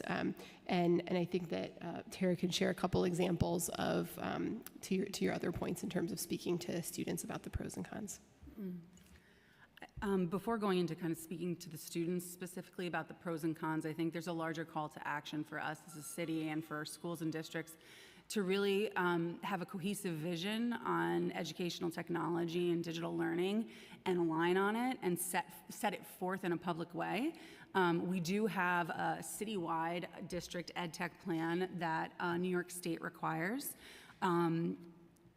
However, I think that we can do better with that.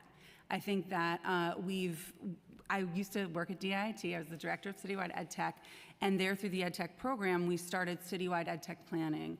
It went from a pilot a few years ago with 100 schools creating ed tech plans to now this year, we've rebranded it into digital learning plans, but we're going to expand to 300 schools and do deep work with both Brooklyn North and Brooklyn South and Manhattan to create these plans.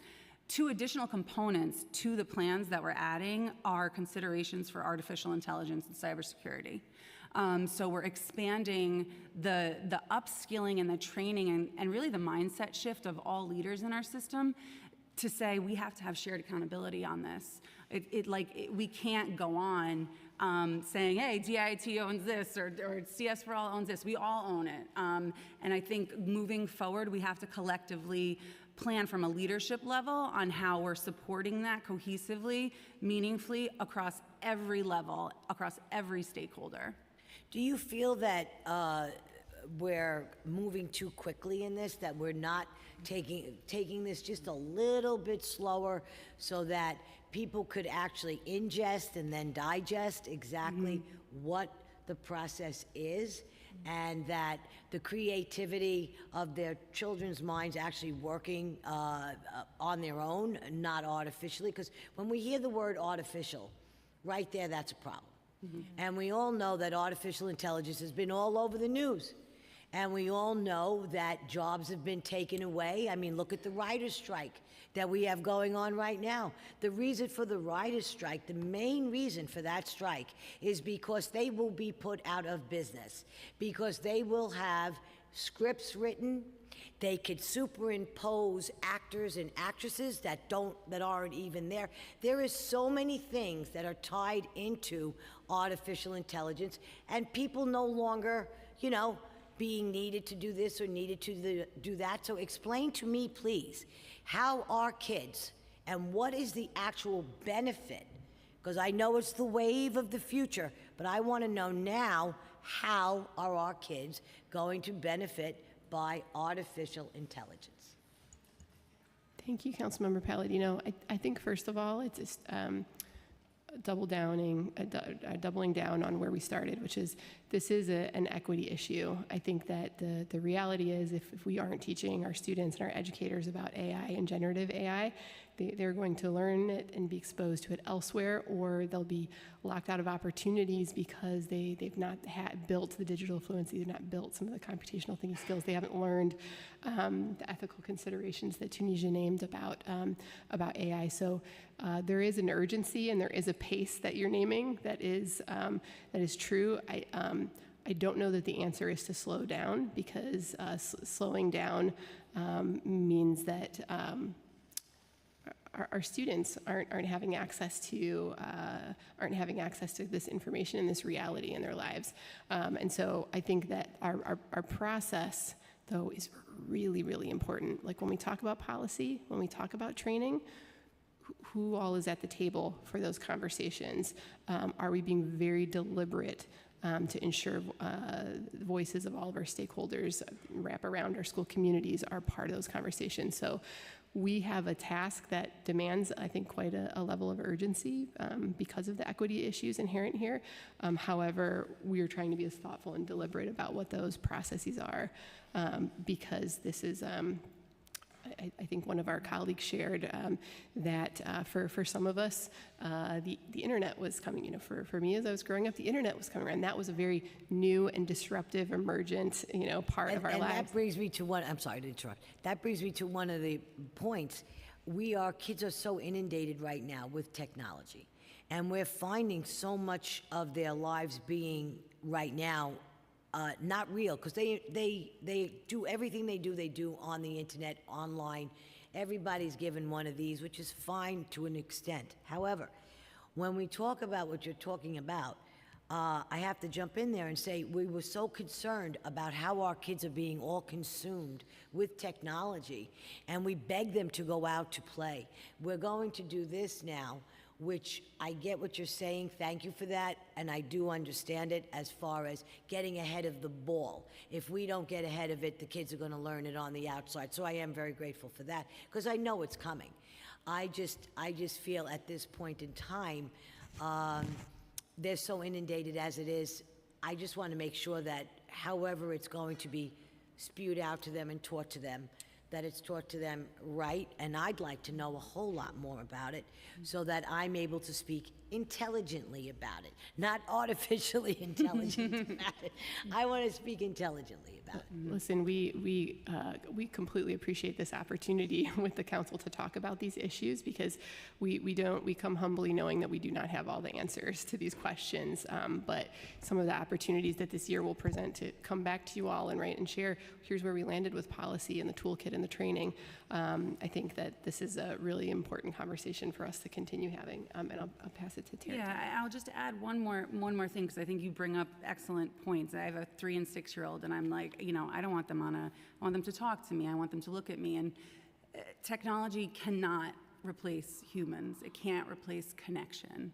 And I think where we really need to focus is how are we supporting teachers in the pedagogies that allow them to know what blended instruction looks like, what self-led learning looks like, what project-based learning looks like, and give them not the digital fluency, but the pedagogical fluency to actually implement that, because it's a lot. Like, I haven't been in the classroom since before the pandemic, and I can't even imagine what teachers have gone through over the past few years. And I just think as a system, we really need to refocus on that. I think that's why the chancellor, deputy chancellor, and all of our deputy chancellors and leadership have really, invested in the types of learning that we're offering students and making sure we scale those practices, because it's not about going into a classroom and seeing kids on a computer. It's about how they're communicating and connecting with each other. I have a real quick question. Is there going to be a FAQ? What I'm hearing here is a FAQ, a toolkit for parents. And I've always said this, and I've spoken to the chancellor about this. We tend to educate students, but leave out the partners, which are parents and households. We have to bring this also to the parents in various languages, because we know in New York City, English may not be the first language in that home. So how do we engage parents into this journey? It's an educational journey. My parents went to parent-teacher conference up until the 12th grade. It was annoying, but they went. But we want the same thing for our New York City parents, so we have to create the tools in the toolkit to make sure they're also part of that conversation. We have to tell them AI. I've been using a computer since I was 8 years old, so I had to teach my parents that, and they were immigrants, I had to teach them about computers. I don't have the domain-specific language to teach them the tech side, but I taught them how to turn it off, how to turn it on, and all of that stuff. And those things came in handy, especially during the pandemic, because the students were actually leading the homes, because parents were not involved. And one of the things New York City Public Schools did, and they created a parent university, and I keep saying, we have to keep it. We have to remember what worked during the pandemic and keep them. Don't throw them away. Keep those tools and, matter of fact, perfect them. So we have parents at the table on this educational journey. Councilmember Holden. Thank you, Chairs. And this is a very, very important hearing for a number of reasons. But just to give you my experience, I taught college for 44 years. And went through a period in the 80s when I taught in communication design. We went through a period where computers were introduced and the entire industry changed. We went digital. Nobody was trained on it. The faculty was not trained. So we had to do professional development on our own, meaning CUNY didn't do it. And that's the concern I have with DOE. Like, I don't know where you fit that in. The software changes. The chancellor spoke this morning on this, where our students, our public school students, are not represented well in the technologies, in computer science. He talked about industry support, which was important, and we had that at CUNY. We kind of got to that at some point because it's industry's responsibility to help in the schooling. But we were always told, and the industry would tell us this, you need to be 5 years, education needs to be 5 years ahead of the industry, because you have to anticipate where you're going to be, because you're training the future. And we were always behind at CUNY in technology because of the money, the software, the upgrades. It was a constant battle trying to get the correct software and the latest, because it's always changing, and AI is obviously going to change. But logistically, how do you train faculty, professional development? How do we keep them ahead of the curve rather than behind? Because if they're behind, the students are behind. Thank you so much, Councilmember Holden. My own teaching career and thinking about the technology I was using pedagogically, 20 years ago versus now is strikingly different, right? There's a couple of ways that we think about this. There is a citywide, across our entire teaching staff and school leadership staff, level of digital fluency, right? An ability to leverage technology pedagogically. That is very much at the heart of why the digital DLI, the team that Tara is leading, has been developed. And our Deputy Chancellor, as coming into the role almost 2 years ago, said we need to bridge pedagogy and technology for all the reasons that you've named. And so there's more that Tara can speak to there. And then I think that there's also levels of, when we look at some of the more advanced pathways, middle school into high school, we are very rigorous with the new programs we're opening, such as Future Ready, to think about who we're talking to across industries. So whether it's healthcare, tech, and you could argue that tech is everywhere and part of every industry now. To evaluate the skills, to evaluate the credentialing, and think about that 5 years ahead. Where do we need to ensure these pathways that, without regular, partnership support and ensuring they're the most up to date in terms of like labor market value, having those conversations so that our programs aren't preparing students for skills and credentials that are no longer as relevant. So I just want to tease out those two tiers, that there's a call to action for all of our educators across the system to have a level of comfort with bringing digital tools into their pedagogy. And we also have a call to action around like the advanced pathways we're creating for our students and ensuring that those are But just how does the faculty fit it into their schedules? They're teaching all day. Absolutely. Do we do workshops, on weekends? Do we give some faculty release time to get, to join a workshop? I mean, tell me how it works, because CUNY couldn't figure it out. I hope you guys can. Thank you for the question. It's very hard to figure out. Yeah. I think it's an ongoing, continuous improvement process. It's dynamic. I think where we need to look and are looking now with the acceleration of AI, it's really brought all of this to like a moment of we have to change. Is how are we being consistent with information to educators? So instead of all of our divisions really, the math team sending their information, and the ELA team, and then DIT, like how are we making that more cohesive? And that starts with leadership and people, and us collaborating as a collective, and then also aligning on what's the pedagogical approach that we want to take. Like where are those places that we can mitigate time spent by teachers where it doesn't have to be, because their most precious resource is time. So I think getting clear on the type of pedagogy and instruction we want, focusing in on that cross-divisionally, and then training to that. And then also making our digital ecosystem and our selection of curriculum, our tools, really making that more intentional at a central level and supporting leaders and teachers to create a plan at the school level in order to do that. And that has to scale. Like, we have to do it citywide with schools. In other school districts around the country, most districts have their own plans. So some of our schools are bigger than districts in New York City, and I think that's really like the direction we need to go in order to provide the time and space for teachers. Thank you so much. Tunisia, yes. Thank you, Tara, and I appreciate you raising this question. I think something I want to add for all the council members, we're also embarking on new territory.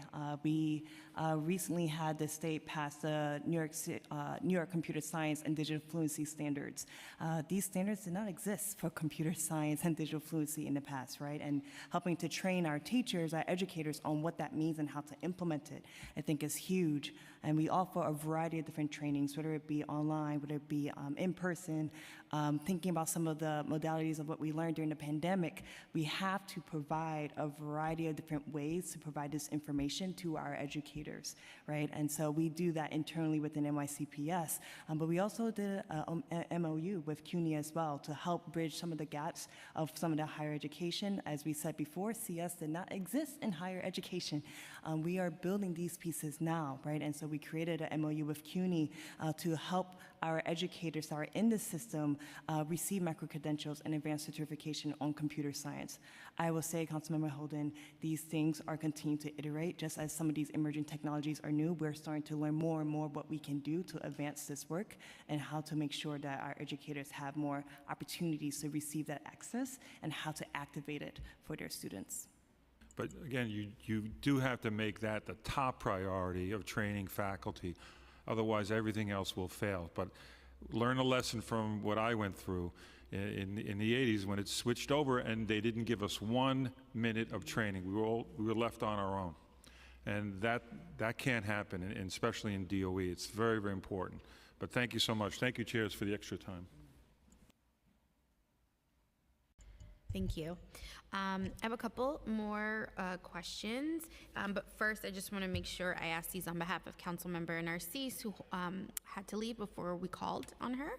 And also I love all the answers, but just, if we can, just a little bit, but we appreciate it, obviously.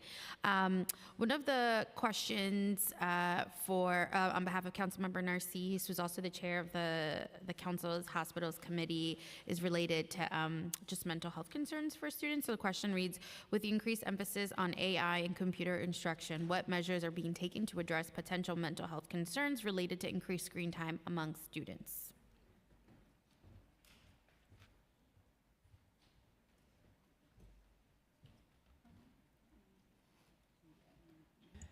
I think that this is an imperative in terms of the teacher training and the school leader training. It's certainly something that, in terms of the ethical considerations, that shows up in our New York State standards, and it's being codified in a way that we will have to hold ourselves accountable and our schools accountable to. I think that specifically to mental health, I'm going to pass to Tara to speak a little bit to that, to Tara to speak to that. Thank you. I think that having technology in the classroom, there's access to it, and if we don't train teachers in how to effectively and critically implement it, whether that means using it or not using it based on the actual activity, that we can't support students' mental health actively because we're not really supporting them in how to think about their use of technology.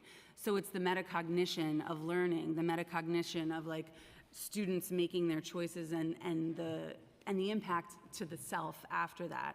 I can't speak directly to our holistic mental health support of students, but we can definitely get back to you on that and any additional efforts we're making to support students in that area. Sorry, thank you. The next question, I think, is doubling down on what Councilmember Holden mentioned, which is about ensuring that professional development is consistent. The next question is, what measures are in place to ensure that schools in underserved areas are not left behind? And I think you've touched on this already, but yeah. Sure, thank you. So I think there's different ways that that this is in place, but our number one way is awareness and us actually measuring if the information is getting to schools and the opportunities are getting to schools. So when I was at DIT in 2021 and we launched the EdTech Teams pilot, the biggest area of growth from the pre-assessment to the final assessment was almost a 40% increase in awareness of turnkeyable professional learning available in the city. So the chancellor, and I think collectively, again, leadership has seen this. We have a new vertical under Deputy Chancellor Weisberg for knowledge management, and I think that should help the efforts to really make our awareness and our information cohesive to the field and to educators so that it's not coming from so many different places. Thank you. I have just a couple of more questions, and I know Chair Joseph, I think, is also going to ask some of these questions related to a couple of the data breaches. But before I get into that, I just wanted to ask about, and you mentioned this in your testimony, just about bandwidth and like the realities of what some of our schools are facing and how often. What I've been hearing from parents have been, in the last 2 days, there's just been internet outages for some of our schools, and it might have to do with all having to log on for map testing.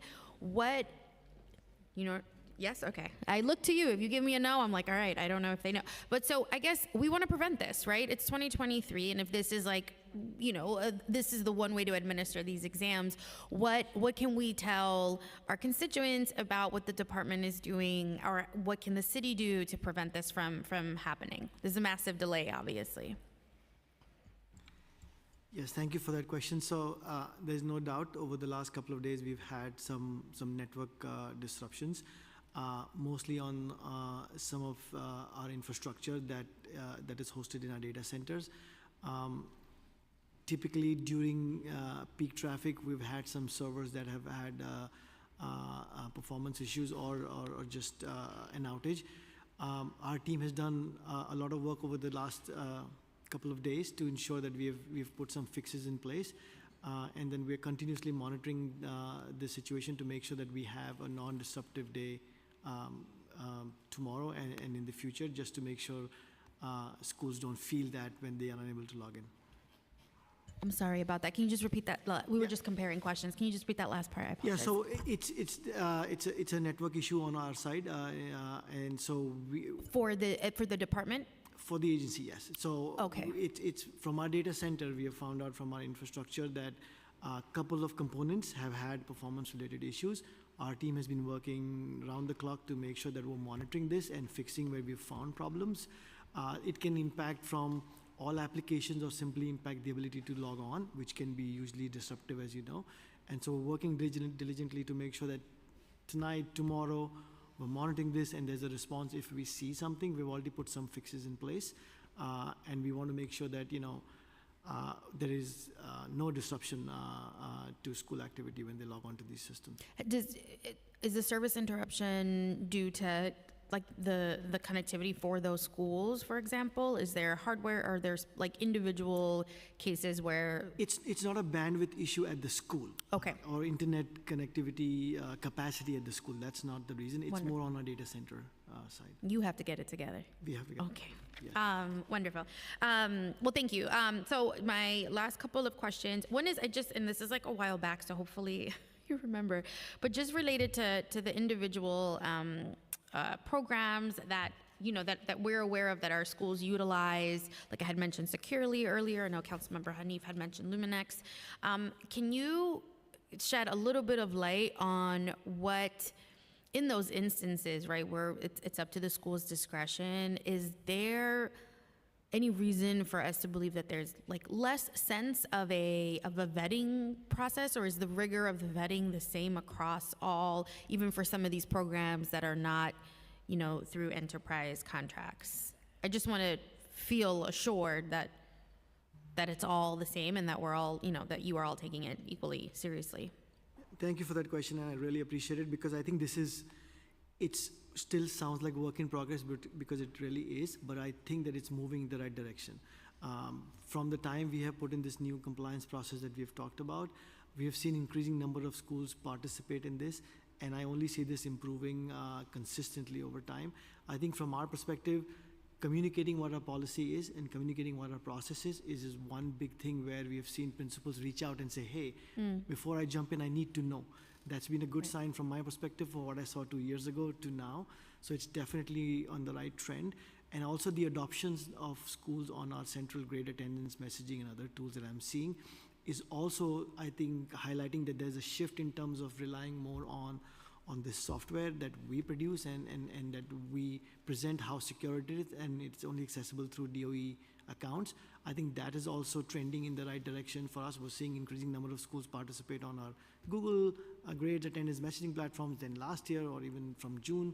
So we're seeing that trend move definitely in the right direction. We have more work to do, but I feel very positive going ahead that schools will, once our services improve and we don't have disruptions like you described, there is a lot of principles that I think will definitely follow along with our strategy of using internal tools on some of these critical student-centric operations. Sure. But right now, is there any difference in vetting for? No difference at all. Like, we've been very clear. Any software that they intend to use must go through this process. Gotcha. Okay, and my last question before passing it to Chair Joseph is specifically on what we've all referenced today, which is the more recent data breach, where I believe 45,000 or so families were impacted.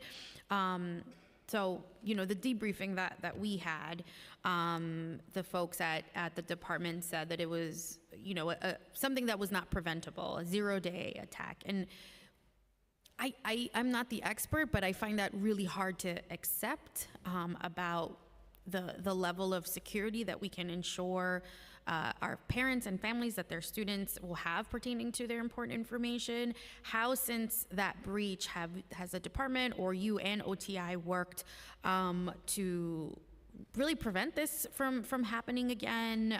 Any innovative software, anything that we could have done differently? But I really think it's unacceptable to say it's not something that we could not have prevented it. It would have happened anyway. I don't think that does anything to build trust. I think it makes people feel even more vulnerable. So what are some of the steps that you are taking or that you are planning to take? Yep, thank you for that question. From the perspective of working with OTI on just cyber security practices, we've been talking to them and are completely in sync with what we need to do. As an example, we do vulnerability scans on our infrastructure along with them. So we have a complete picture of where we find vulnerabilities in our infrastructure and what steps we need to take to reduce that vulnerability, because higher percentages of vulnerability is not a good thing in our ecosystem. And so there are scans made. We look at those reports, and where applicable, our teams will go in and patch systems in appropriate time. Where available. In the case of the breach, we knew that the patch that we had was not available, and when we got the patch, we immediately patched it in conjunction with OTI. But in addition to just scanning and responding to the results that we find in the vulnerability scans, we're also making sure that account management of central accounts, which is one of the biggest areas where cybersecurity threats can happen because accounts get compromised. So whether it's share accounts or making sure that we have multi-factor authentication, those instruments are getting a lot more stronger and prevalent in our system. And then I think it's the question of how do we then make sure that the third-party applications are secure, and then enterprise systems where we bring on more and more schools so that we have a much more contained environment where we can monitor security and we can actually provide the guardrails necessary. And like I was saying, I think in the previous question, it's trending much more in the direction that I would love to see, where the reliance on third-party software, because if we have a whole list of them and in higher magnitude, it's going to be difficult for us to just review them and get and feel secure about it. So we're trying to make sure we contain that to what's necessary for third parties software to be used, and where necessary or applicable, we should use our central systems. As an example, I sent out an email to the principal saying, we want all Google domains gone. We think it's a major security risk. Even if it's minimal, we don't want to take that risk anymore. Every school should move to central LMS. We've made that process very clear to the principals, and we're seeing good responses. We're not seeing the pushbacks we saw 2 years ago.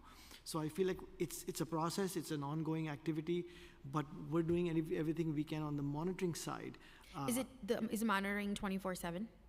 Monitoring is 24/7, and the scans happen periodically. Okay, thank you. My question is, according to a report, there's been a global outages impacting DOE staff and students attempting to log on to the single sign-on services application, especially for MAP.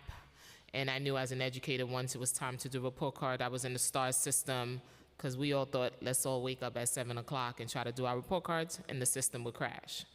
So we're seeing that whenever we do MAP, and over the past couple of days, the outage has lasted 3 hours yesterday morning. So what is the administration take on this report, and what is causing these outages? So I'll start, and then I'll ask my colleagues, Joel, to come up and talk about it a little bit more. So in specifically, not sure about the global outage, so we'll confirm that report if that is the root cause, possibly for an intermittent point in time. But what I have seen in my experience is New York City is so large, and in terms of number of users and in our public school system and teachers, that we have in the past have instances where we've actually brought down these global companies' systems. And so we worked with them diligently to make sure we increase capacity and they understand our peak traffic times. But just like us, they're also not perfect. And so we definitely hold them accountable, and we put some SLAs in place with them. But in this specific instance, like I described, especially in the last couple of days, we've found some critical issues in terms of performance in our own infrastructure. And we've done some things to make sure that, we apply that fix, but we're going to continue to monitor this very actively starting tomorrow morning very early, because our peak traffic starts to develop around 7:30 in the morning. We want to make sure that our systems and services are on. JP, do you want to add additional details here? Good afternoon. Thank you, and council members. So indeed, we have been experiencing an issue with our infrastructure for the last couple of days that have resulted in an experience that appears to be like a widespread outage. In fact, it is. And that's because some of the systems that were impacted host services for other applications, including our single sign-on platform. And so when a system such as this one that is interconnected with some critical systems experiences a performance issue, then that is why users then see a problem signing on to applications. And so what we are doing to mitigate the issue is work with our vendor partners to make sure that we look into every aspect and every layer of the infrastructure, make sure that things or everything within the stack is working appropriately, and then by methods of isolating areas of the environment, identifying where the root cause is. Yesterday, we performed such action in which we separated from the environment a particular server that was overwhelmed, and that provided immediate relief.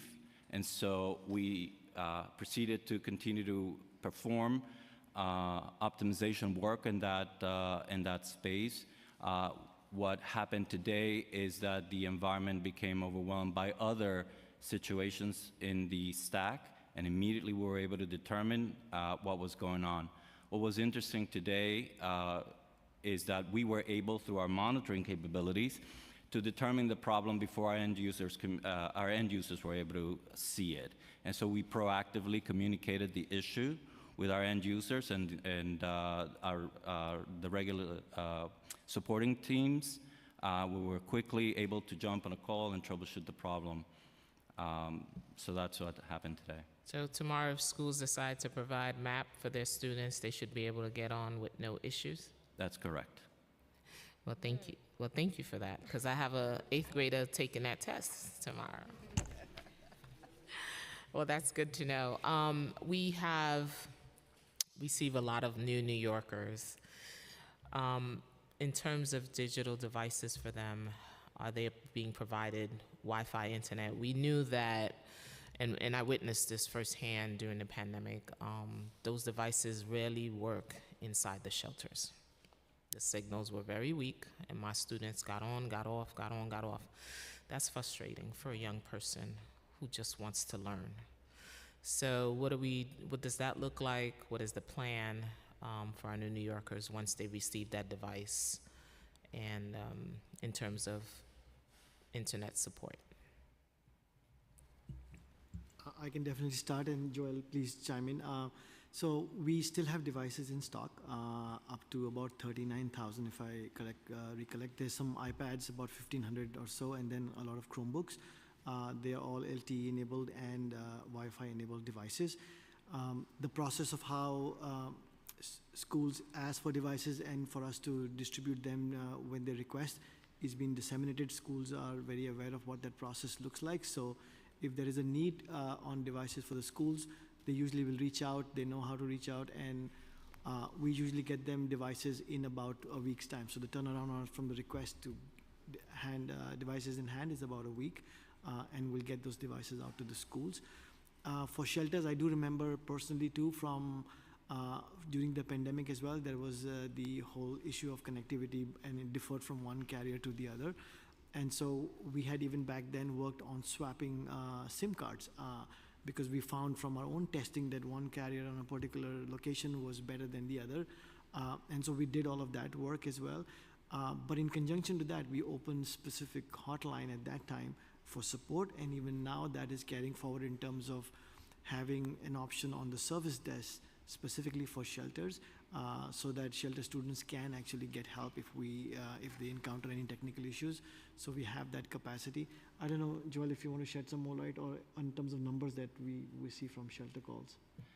On the numbers of calls that we're getting from shelters, I can get back to the committee on what we're getting this year, but I do want to comment on or add to what we're doing at the shelters to support the connectivity. So we understand the limitations of LTE connectivity in certain locations, certain buildings, and so we've worked with our partners at OTI and DSS to ensure that there is Wi-Fi accessible at these sites.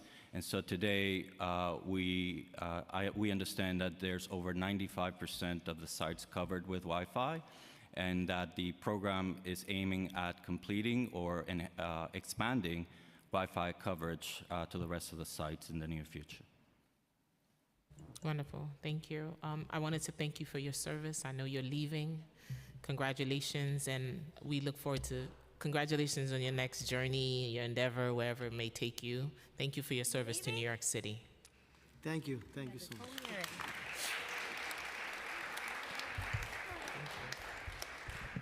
I also want to thank the administration for their testimony and turn to the testimony from the public. And to accommodate everyone, we kindly ask to limit your testimony to 2 minutes. We will start with witnesses who are here today in person, and then turn to witnesses who will testify remotely. And now I would like to call our first panel and want to welcome Manhattan Borough President Mark Levine, Julie Samuels, or representatives from Tech NYC, Rachel Natchez, and Ronalda Chomney.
you might begin your testimony when ready. Well, thank you very much. Thank you for this hearing. I am so grateful for the leadership of you, Chair Gutierrez, and you, Chair Joseph, for what you're doing for education and technology. This has been an incredibly informative hearing so far. I was heartened to hear the DOE really talk passionately about pivoting to adapt to the rapid changes in generative AI. I was very happy to hear about the curriculum they're working on to help bring teachers up to speed. But I have to say that we are way, way behind where we need to be. The DOE just told us that almost 70% of the people graduating from New York City public high schools have had 0 computer science in their high school career. And I don't know what the percent that got any training in machine learning is, but I'm willing to bet it's probably less than 1%. That would have been a big problem a year ago, but today, considering the pace of change and what our students are going to face in the workforce, it really needs to be considered a crisis.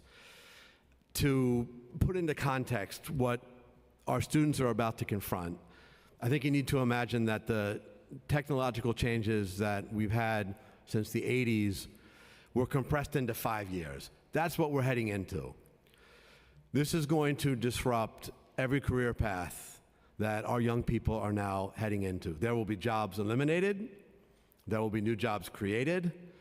Every career is going to be transformed, including probably the career of everyone in this room. There is tremendous opportunity here. These tools are going to help cure disease. They could finally solve the language access problem that we've talked about for years. They can provide individualized education to kids with learning challenges. These are really positive, inspiring opportunities. But our young people are going to have to compete in a world where they're going to be required to use AI in almost every job. And so in that context, the fact that we just learned that the default in the New York City public schools is to block access to ChatGPT is a major problem. It advances inequality because, you know, wealthy kids have access to these tools on home computers and on their iPhones. We need to teach kids to use these tools to enhance their education in every subject. Yes, we have to teach them to recognize the bias that is baked into these tools. We have to teach them that they are producing false content. It's getting better, but still they're hallucinating. We have to teach kids how to recognize that. But there are teachers in the schools already in New York City that are doing really inspiring things. There are teachers who are teaching Shakespeare, and they are assigning the kids to have ChatGPT role play Hamlet. Chat with Hamlet. Tell me what you learn. Role play chatting with Shakespeare. What do you want to ask him, or any author, or any public figure in history? There's huge potential here for children with learning challenges. There are tools out there, one by Khan Academy, Conmigo, that it's an individualized tutor for kids at their level in math, in writing, in many other topics, at their level, day and night, in their language. This is potentially a tool for teachers that can get customized quizzes for every kid in the class. If kids are accelerated or struggling, these tools can create that.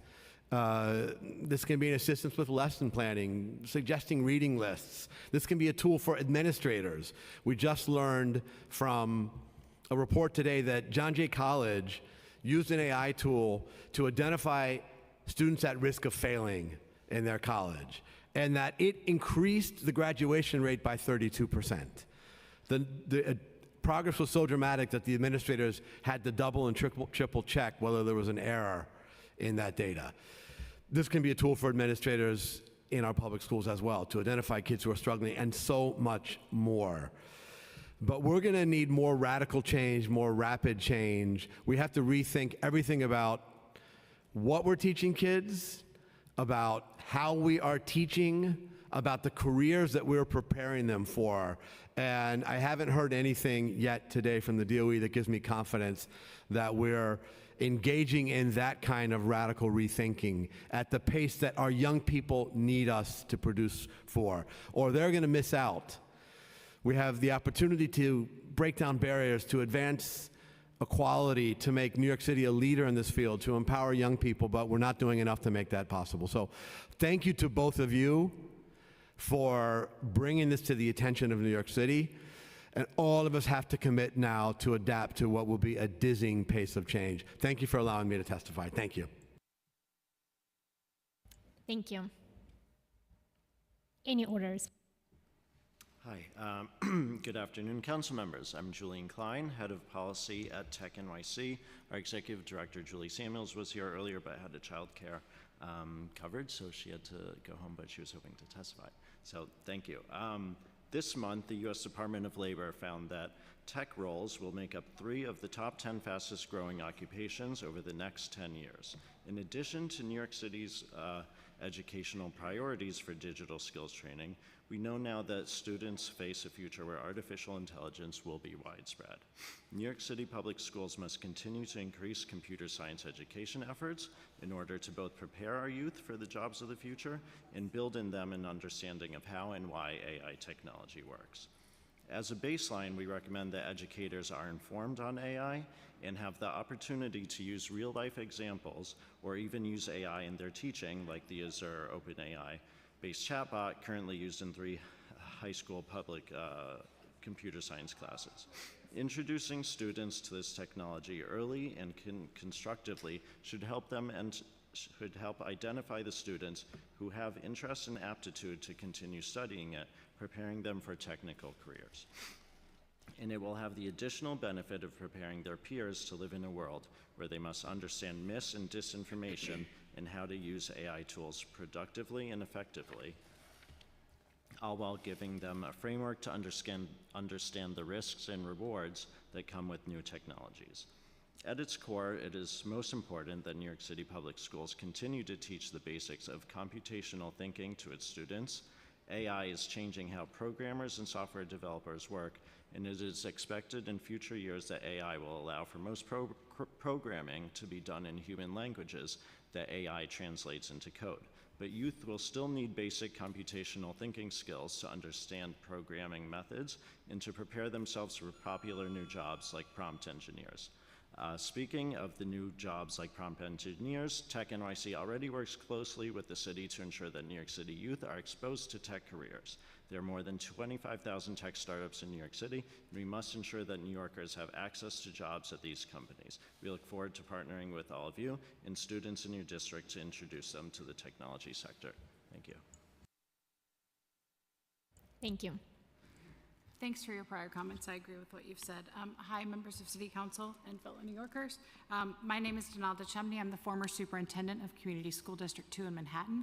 I've served in various roles in the Department of Education for the past 18 years, including a teacher in the Bronx, a middle school principal, a professional developer, a citywide director of implementation of our $53 million Race to the Top grant, and a deputy superintendent in District 15 in Brooklyn.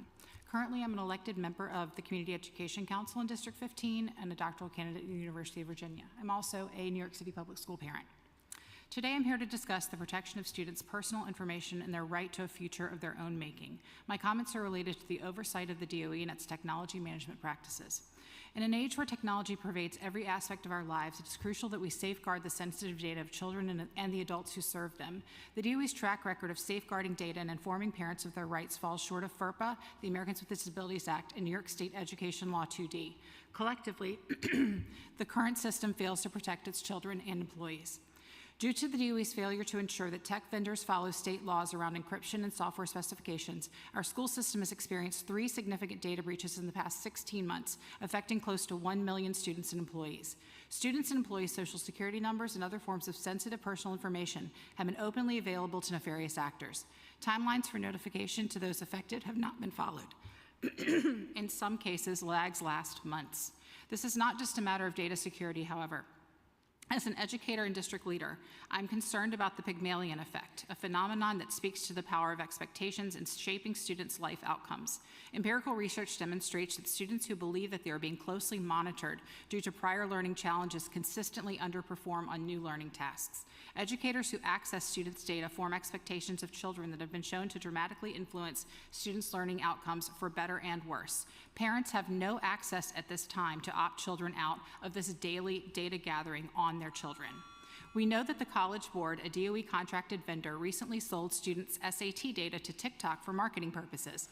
The DOE has no safeguards in place with the College Board at this time to stop this practice for New York City's young people, at least none that are publicly posted. In fact, there are scant contractual agreements and parents' bills of rights between the DOE and any ed tech company who seeks to and actively monetize a student's learning data for financial gain, gathering market share, or proving their efficacy of their product and holding students' personal data on servers for years without contractual requirements to anonymize or delete children's personal information. In the data age and under these DOE policies, children of this information generation simply don't ever get a fresh start, ever, thanks to these policies.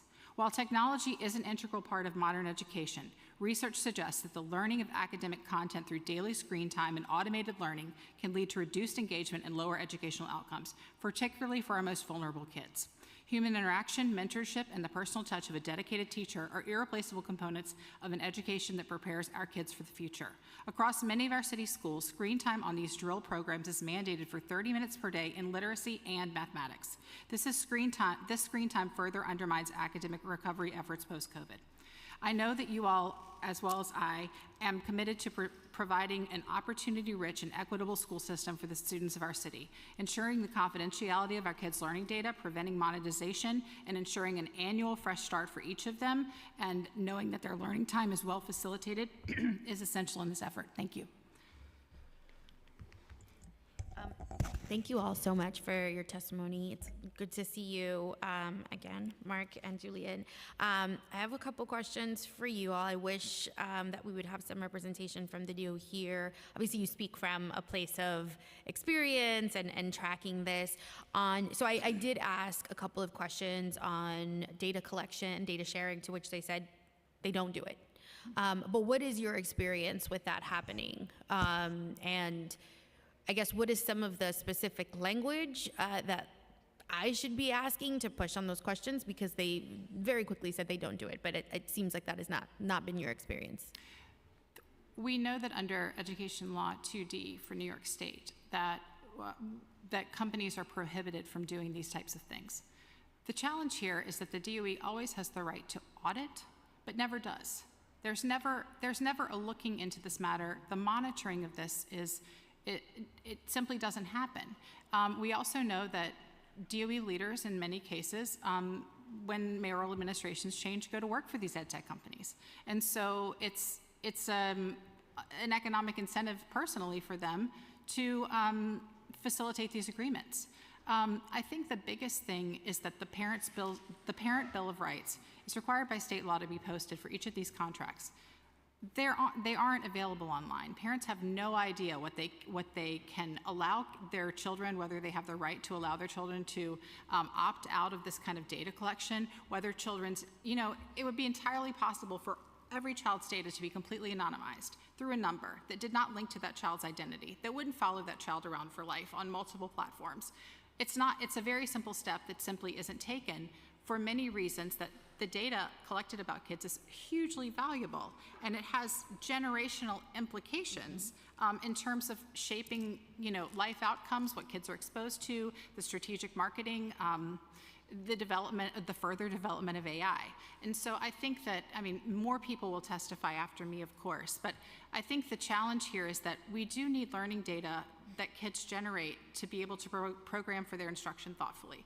And we really want to be attuned to their needs on a day-to-day basis. But the collection of this on servers off-site that are owned by private companies and facilitated by private companies, and in many cases heretofore have not been encrypted as required under state law by those private companies, means that kids' special education data, medical diagnostic, social security number, address, phone number, economic status is all laid bare for the public or anyone who wants to see it.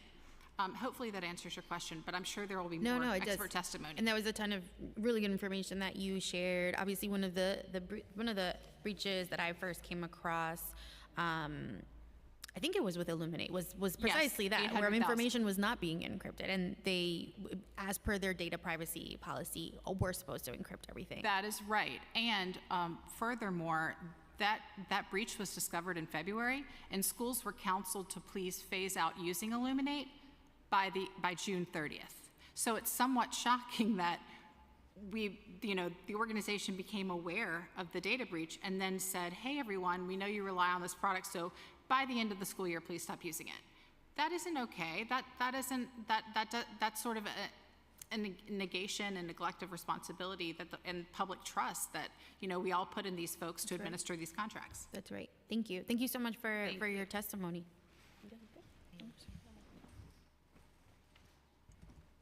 Thank you again for your testimony, and I'm calling our next panel. And our next panel is Danny Rojas, Dr. Thomas Gilbert, and Nina Loshkayan.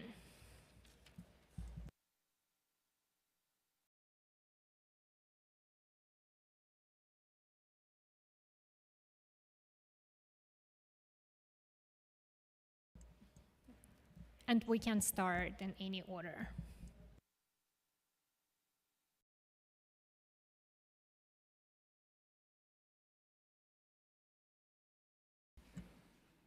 Check. Okay.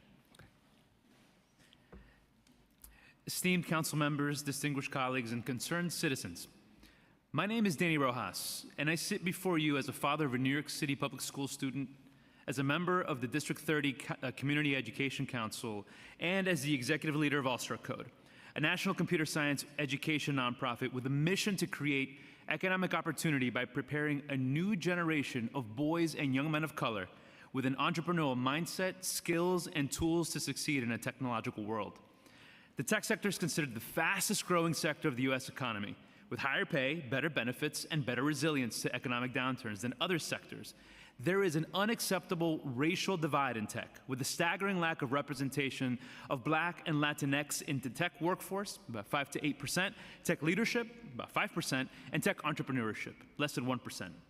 Also, Code provides computer science education, leadership, career development for our students from high school to the tech workforce. This past summer, we had the privilege of teaching artificial intelligence to a group of 300 high school students in our flagship summer intensive program, introducing generative AI models, what AI can and cannot do, and how AI should be used for good, including responsible use to enhance learning in their daily lives. Through this experience, we witnessed firsthand the transformative potential of AI and emerging technologies in the hands of our youth. These tools are not just about machines, they're about amplifying dreams, aspirations, and the inherent potential within every student. Integrating AI, emerging tech, and computer instruction in public schools equips our students with the essential skills and knowledge for the digital age. We know as technology continues to evolve at an unprecedented pace, proficiency in these domains become crucial for future academic and professional success. By providing access to these resources early on, we empower our students to navigate the landscape effectively. We also acknowledge a pressing concern, the lack of diversity and equity in the data that underpins machine learning algorithms. As I was recently quoted, the promise of robots, AI, and advanced tech is to bring us, the humans, closer to simplicity, intelligence, and abundance in our daily lives.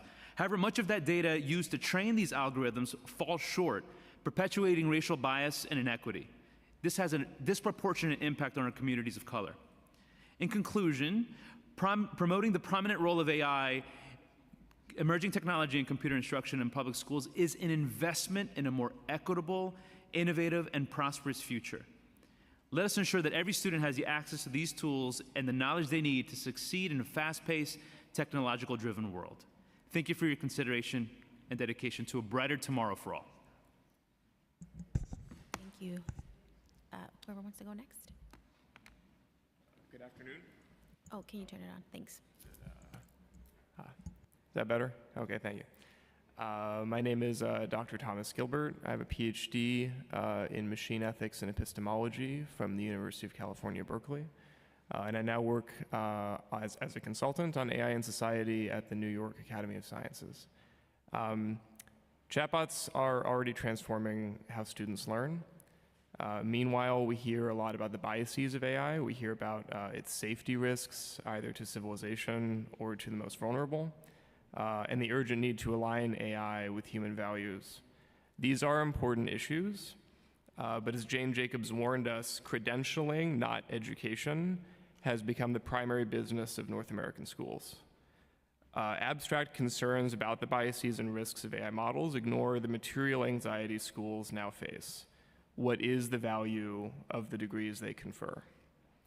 What is at stake here is not just generative AI, but generative education. The purpose of education is to facilitate the transition from adolescence to adulthood, to empower the vulnerable with skills, and preserve human civilization.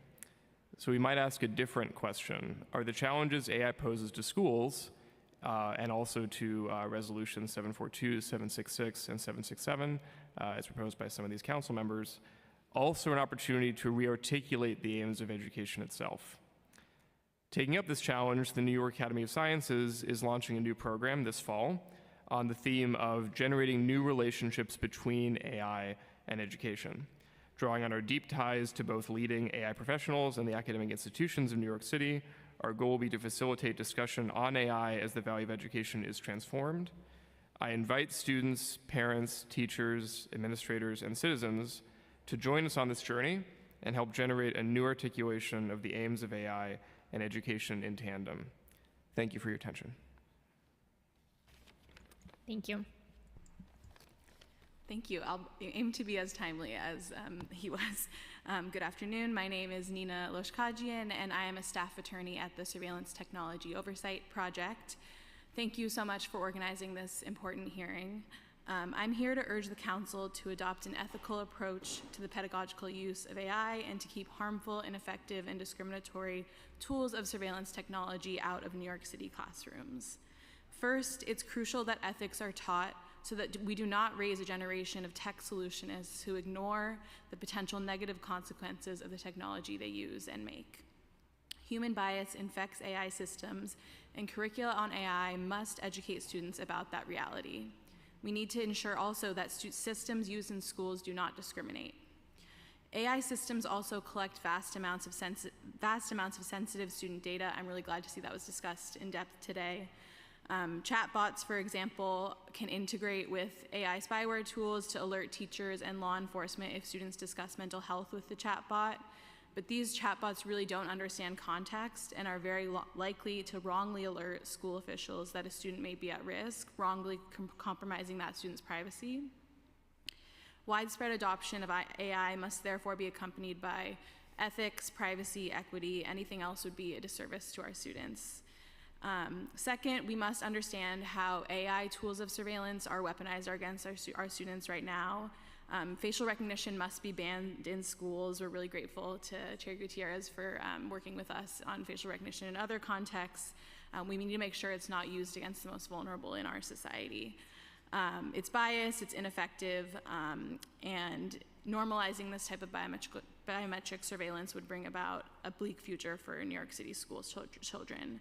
Another harmful form of surveillance is remote proctoring, which really became very popularized in the pandemic, and this also disadvantages some groups of students. I'll wrap up shortly. For example, this tech flags students with Tourette's who have motor tics or visually impaired students who have atypical eye movements. And we recommend that educational institutions stop using this proctoring service, or if they must, to use the least invasive form of this proctoring. Earlier today, the DOE touted their DLI program, which would enable anytime, anywhere learning, and that's great as long as it doesn't mean anytime, anywhere surveillance. So we want to make sure that's not what we enable. Thank you so much again for your time, and we look forward to working with you. Thank you. I do have a couple of questions for you all. And Danny, totally appreciate what you said. You're absolutely right. And part of like my role representing my community is, yes, how can we diversify this growing industry so that we could be at the table? But also is the realities of like breaches that I think are also very dangerous and exposing communities of color, maybe even immigrant communities. So I imagine like my parents, like if I was a school-age child now and utilizing some of these systems, how could I explain the importance of security and safety when honestly the DOE is not doing a tremendous job, right? And they mentioned it. There's a lot of trust to build, but how can we do what you're saying, which is like ensuring safety, and then also do what you're working on, which is like we want to expose more people to this. And I oscillate a lot with that because I realize the value of it.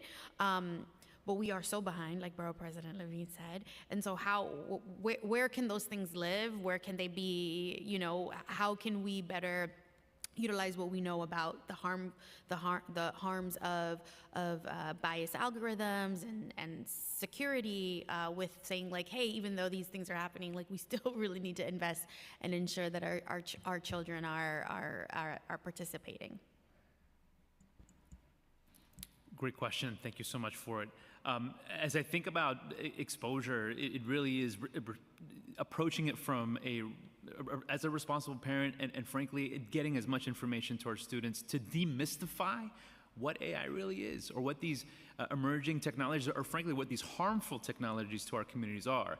So the first step that we do with our students at All-Star Code is really a basic awareness of the harms, the potential, and really the limitations of technology and what that could mean for communities of color, and just as we're starting to build those skills and acquiring those skills.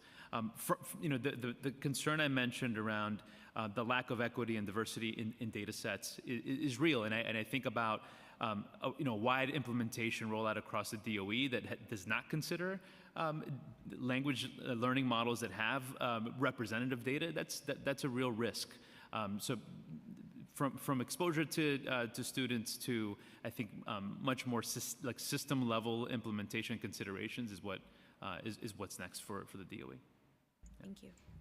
Can I add really briefly? So in my written testimony, I've outlined further some questions that can be asked before tech gets adopted, and I think those questions should be posed to students as well. I think something that's really important is teaching them to critically assess this technology, you know, showing them the power of it. Like, we're not against the power of technology, but showing them how it can be potentially harmful as well. That's right. So empowering them in that way. Yeah, thank you. Thank you all so much. Thank you. Thank you, everyone, for your testimony. And I'm calling our next panel. And our next panel will be Dr. Miramay, Jimili Bracimo, and Joshin Ayukova. And I apologize if I mispronounced any names.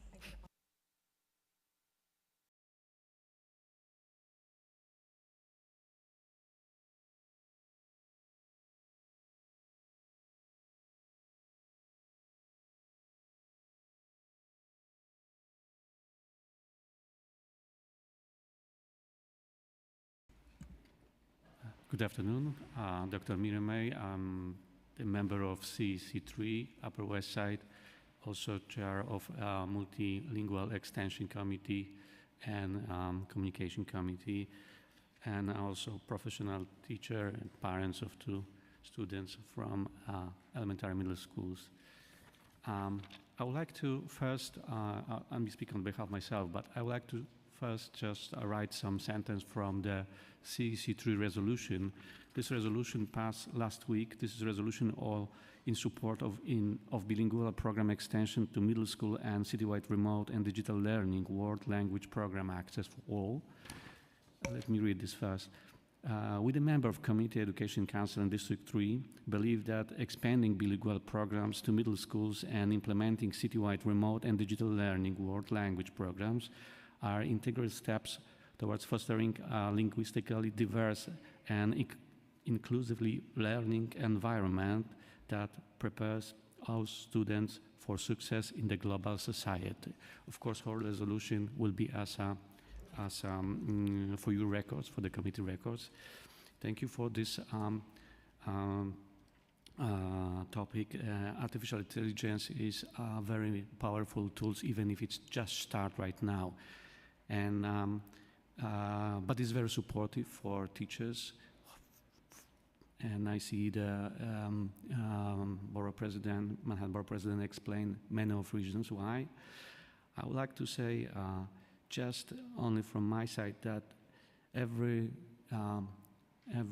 response, every items taken from the artificial intelligence need to be signed by the human, and this human need to be responsible for what he say using artificial intelligence or using pictures of him. And at the end, I would like to see that government of the people, by the people, for the people. And I hope never see an amendment of artificial intelligence or machine in this sentence. Thank you. Thank you. Thank you, Chair. Good afternoon to the Committee on Technology and the Education Committee. Thank you, Madam Speaker and Madam Chairs, for the opportunity to present this evening. This is Jameli Briseño. My name is Joshin Ayukawa. We are program managers at Mouse, a nonprofit education organization based here in New York City. Thanks to the longstanding and generous support by the New York City Council, Mouse has been a leading provider of computer science curriculum training and programming to NYC's K-12 public school students, teachers, and D75 schools. This past school year, Mouse was able to provide computer science programming at 70 schools, serving over 4,500 students in all 5 boroughs, 95% of whom were students of color, and most attending Title I schools, including the High School for Youth and Community Development at Erasmus in District 40 and MS 582 in District 34. Design League, Mouse's core program, delivers advanced tech and computational thinking skills, accelerated SEL growth, and training in design thinking in UX UI, and connections to meaningful careers in tech in order to help ensure that the future technology systems are inclusive and representative of our society. This year, Mouse is putting AI at the center of our program by delivering AI, machine learning, and neural networks training to NYC public school students and educators. Students and educators deserve to know what AI is, how it works, how to use it safely, and how this knowledge can transform their teaching and their learning. That is exactly what Mouse is doing this year with NYC students and teachers. Mouse is teaching Design League students and educators how AI works, how it connects to career opportunities, and Mouse is partnering with leaders like CUNY to train Design League educators to deliver a 3-part module in AI technology for their students. First, learning the frameworks of AI and machine learning. Second, using non-digital tools to make meaning of those concepts. And third, applying higher level digital tools to understand how quality data can impact their performance. Additionally, all Design League students are using Adobe, Google, and Figma products in the course and learning how AI plugins facilitate an accelerated pathway for adoption. These AI integrations help students with no coding or computer science experience fully realize their ideas with AI. And Mouse recommends pursuing AI for meaningful uses other than just generating text for assignments. Mouse is grateful for our long-standing partnership with CS4 All initiative and NYC Public Schools for their support to lead computer science training and implement the Design League program.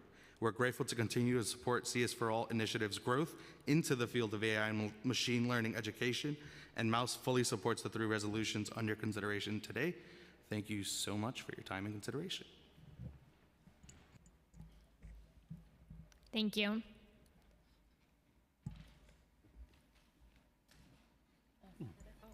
Okay, I understand you were together, so you're not delivering separate testimony. Thank you again, and this panel concludes our in-person testimony. If you have registered to testify and haven't been called, please let us know. In the meantime, we move to our testimony. I'm sorry, one moment.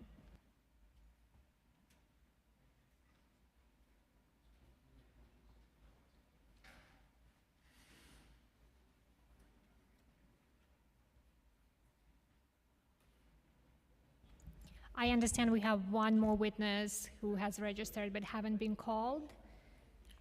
Please, we welcome you to testify. Please say your name for the record.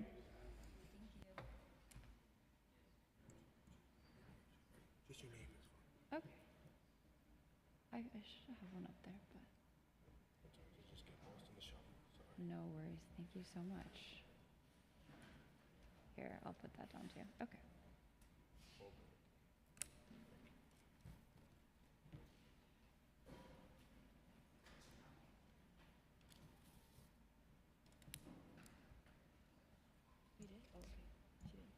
You might begin your testimony.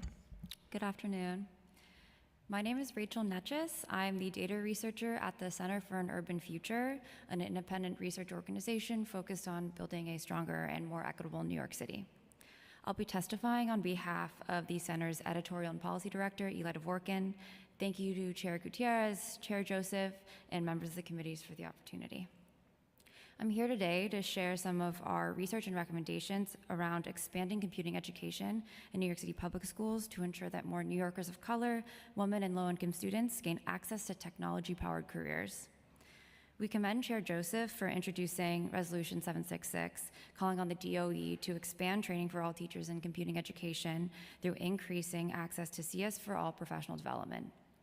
In addition to training current teachers, our research at the Center for an Urban Future suggests that achieving computational fluency across K-12 schools and systems will only be possible by training thousands more of the city's future teachers to integrate computing education into their classrooms. We detailed these findings in a recent report published last week titled Expanding on CS4 All, Training New York City's Future Teachers to Integrate Computing Education. We found that the key to increasing CS participation rates in high school is to introduce computational concepts in the earliest grades, helping more young people build confidence in this area. And the best opportunity to achieve this is to train more teachers before they even enter the classroom. CUNY, which incredibly supplies around a third of all new public school teachers each year, has a promising program that is doing just that, the Computing Integrated Teacher Education, or CITE program. The council should work with the Adams administration to scale up the CITE program to serve all teachers in training. This alone would add more than 8,000 new teachers who are equipped to integrate computing education into their classrooms over the next 5 years. The council should also consider establishing a new computing education fellowship to encourage more aspiring teachers, particularly from low-income communities, to pursue integrated computing education and bring the benefits back to their communities. New York City is well positioned to capture a real share of the growth in AI-powered industries in the years ahead. Ensuring that far more New Yorkers have access to these jobs, however, will require a new level of investment in computing education. To start, the council should invest now in training New York City's future teachers to become champions of computational thinking. Thank you for the opportunity to testify today and for bringing attention to the needs of expanding computing education in New York City schools. Thank you. Would you be able to share that report with us from the Urban Future? Yeah, absolutely. That would be great. Thank you so much for your testimony. Thank you. Thank you very much. And now we are turning to remote testimonies, and our next panel will be Jamie Garage, Juan Miguel, Leonie Hameson, Michael James Rance, and Rhonda Bondi.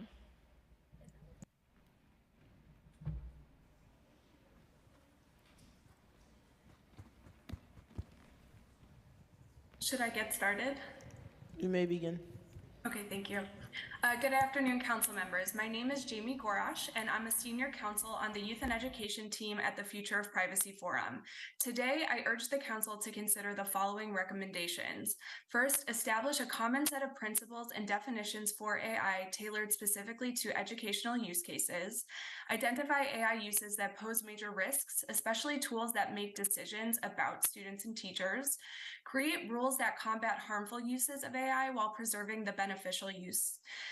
Build more transparency within the procurement process with regard to how vendors use AI, and take a student-driven approach that enhances the ultimate goal of serving students and improving their educational experience. In the 22-23 school year, districts use an average of 2,591 different EdTech tools. While there's no standard convention for indicating that a product or service uses AI, we know that the technology is embedded in many different types of EdTech products and has been for a while now. We encourage districts to be transparent with their school community regarding how AI is utilized within the products that it is using. While generative AI tools such as ChatGPT have gained public attention recently, there are many other tools already used in schools that fall under the umbrella of AI. Uses may be as commonplace as auto-completing a sentence in an email. We can look to the moratorium on adopting biometric identification technology in New York schools as an example of how an overly broad law can have unintended consequences. Although it appeared that lawmakers were seeking to address legitimate concerns stemming from facial recognition software used for school security, a form of algorithmic decision-making, the moratorium had broader implications. Arguably, it could be viewed to ban the use or purchase of much of the computing devices used by schools. It is likely now that the Commission will reverse or significantly modify the moratorium. Accordingly, it's an important moment to pause and think through the use cases of AI and technology in the classroom more broadly, identify the highest risks to students, and prioritize developing policies that address those higher risks. Time has expired. Thank you. You can summarize your testimony, please. I'll submit my full written testimony for the record, and I appreciate the opportunity to participate in the hearing today. And just want to stress some privacy and equity concerns related with adopting AI technology and systems that might have impact on historically marginalized or otherwise vulnerable communities, such as self-harm monitoring systems, and think through some of those uses when thinking about AI technology in the classroom. Thank you. Thank you.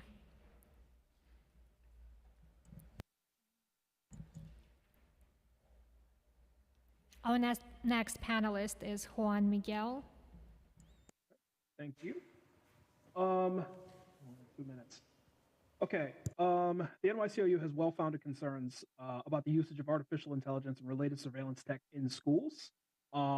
These concerns are also consistent with the White House's recently issued Blueprint for AI Bill of Rights. The benefits of these systems in an educational setting, specifically facial recognition tech, are outweighed by the harms of technology. In my written testimony, I also address a lot of this with our ongoing work with the Lockport School District, the Office of Information Technology Services, and with NYSED about the moratorium, the aforementioned moratorium. And pursuant to said law, the moratorium is still in effect, as the commissioner has not released a final determination after the report. But we also address a list of concerns about bias, inaccuracy, unreliability, data maintenance and retention, and the extraordinary cost for a city that's constantly told we don't have any money. For the sake of brevity, I urge you to read our comments for more details on that. But in addition to facial recognition tech, there's a number of other concerning emerging tech being used in schools, including digital and high-tech surveillance systems. For example, in November 2021, Bloomberg News reported that the DOE signed a contract with GoGuardian, and there was little information about the capabilities of the specific software that the DOE procured. So we foiled them in the same month, November 21, to determine what software they were using, what information was being collected, how the DOE was paying for it, and what safeguards, if any, were in place to protect students' privacy. The DOE, after stating it couldn't locate any records, then produced a purchase order reflecting GoGuardian subscriptions and licenses for over $3 million. Despite this, the DOE doesn't list GoGuardian or its affiliated companies on the list of vendors that receive student information from the DOE. This is especially alarming given the aforementioned spate of recent data breaches at the DOE, and it's unclear whether the GoGuardian Time has expired. All right, I will summarize. City Council must make sure that ubiquitous surveillance, particularly of young people of color, does not become the norm. Accomplishing that will take robust oversight from the City Council, the DOE, and NYSED to block and regulate technologies that violate student privacy. Unscrupulous tech companies can't be the arbiters of our right to privacy. Contracts and vendor information need to be closely monitored and publicly available. The DOE also needs to know how teachers and faculty are using these tools so they can work with them to address students' social and emotional needs through restorative practices and not surveillance. It's critical for the DOE to limit the use of AI and emerging tech in schools to prevent the children of New York for being guinea pigs for inaccurate, biased, invasive, and expensive technology. Thank you. Thank you. And our next panelist is Leonie Hameson. Yeah, good afternoon. Thank you, Chairs Gutierrez and Rita Joseph, for holding these important hearings today. I am the national co-chair of a group called the Parent Coalition for Student Privacy. I'm going to focus my remarks on privacy, and my colleague, Michael Rance, will focus on how the increased use of ed tech is especially harmful to the most disadvantaged students. We helped pass the student privacy law that was passed by New York State in 2014. And I can tell you that New York City is not complying with that law in many, many ways, which is leading to these increased number of breaches and the abuse and sale of student data. Every vendor that has access to student data is legally required by the law to have a contract as well as a parent bill of rights that is online at the DOE website. And yet neither GoGuardian, which you heard about earlier, a surveillance system used by many schools, nor MoveIt, the data program that breached, has any contract with DOE. Of those companies that do have PBORs online, those agreements do not bar the sale or commercialization of data, have extremely weak data minimization and deletion clauses, and don't even require the most basic encryption technologies, all of which are required for law. For the 2 College Board contracts, they do not bar the sale of student data, even though we know that College Board sells this data, including test scores, for over $100 million a year nationwide. The encryption clause is very weak. It says they will encrypt except where data cannot reasonably be encrypted. There's no set date by which the data will ever be deleted. The DOE has just posted a parent bill of rights for 17 privacy invasive programs sold and marketed by the for-profit firm Power School, which will have an access to a huge range of extremely sensitive personal student and teacher data, including special education data, behavioral data, etc. One of the programs is Naviance, a college and career counseling program that has been shown to sell ads within the platform disguised as an objective recommendation. Obviously, a commercial use of the data that violates the law. Worse still, Naviance has sold targeting ads from colleges who only target to white students, for example. The just recently posted PBOR for Naviance and the 16 other PowerBook products say the following, quote, the company will review data and security and privacy policy and practices to ensure that they are in conformance with all applicable federal, state, and local laws and the terms of this privacy plan. In the event processors' policy and practices are not in conformance, the processor will implement commercially reasonable efforts to ensure compliance. In other words, they are admitting on the face of it, they will only comply with federal and state privacy laws in their own privacy agreement when they feel it won't unduly affect their bottom lines. This is unacceptable. Other ways in which the DOE fails to comply with Ed Law 2D and continues to allow vendors to put at serious risk sensitive student data is described in a presentation we delivered last night to the Community Education Council in District 15. The link to that presentation is in the end notes of my written testimony, which I will make available to all of you. But I just wanted to make it clear that you really need to follow up with the DOE and make sure that whatever contracts are signed and the Parent Bill of Rights do comply with the state law. That's an absolute minimum requirement in order to be sure that our students' data is not breached and is not sold and is not used for commercial purposes. Thank you for this ability to talk to you today. Thank you. Can I ask two questions? And thank you for your testimony and for all that you do. Regarding the selling of data, which obviously DOE denied multiple times today, are there specific examples or vendors or organizations that you know of that you can share that we could look into ourselves to be able to press both agencies, OTI and DOE?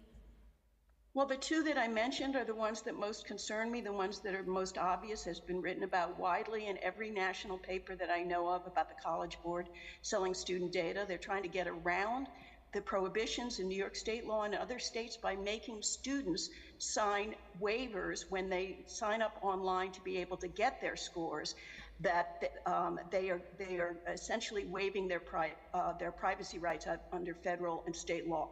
Not only is this in itself probably illegal, a lot of these students are minors and cannot waive their legal rights under the law. So I would look at the recently signed contract with the College Board. By the way, we foiled for the College Board contracts years ago. We again foiled at the beginning of August. We have still not received it, but as I said, the Parent Bill of Rights that is supposed to set out. All the privacy protections in that agreement is posted online.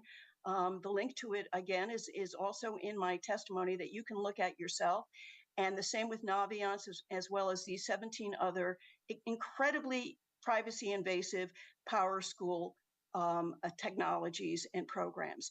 And we have real reservations about allowing the expansion of ed tech in any mode whatsoever when the DOE is not complying with a very basic fundamental privacy state law that was passed almost 10 years ago in 2014.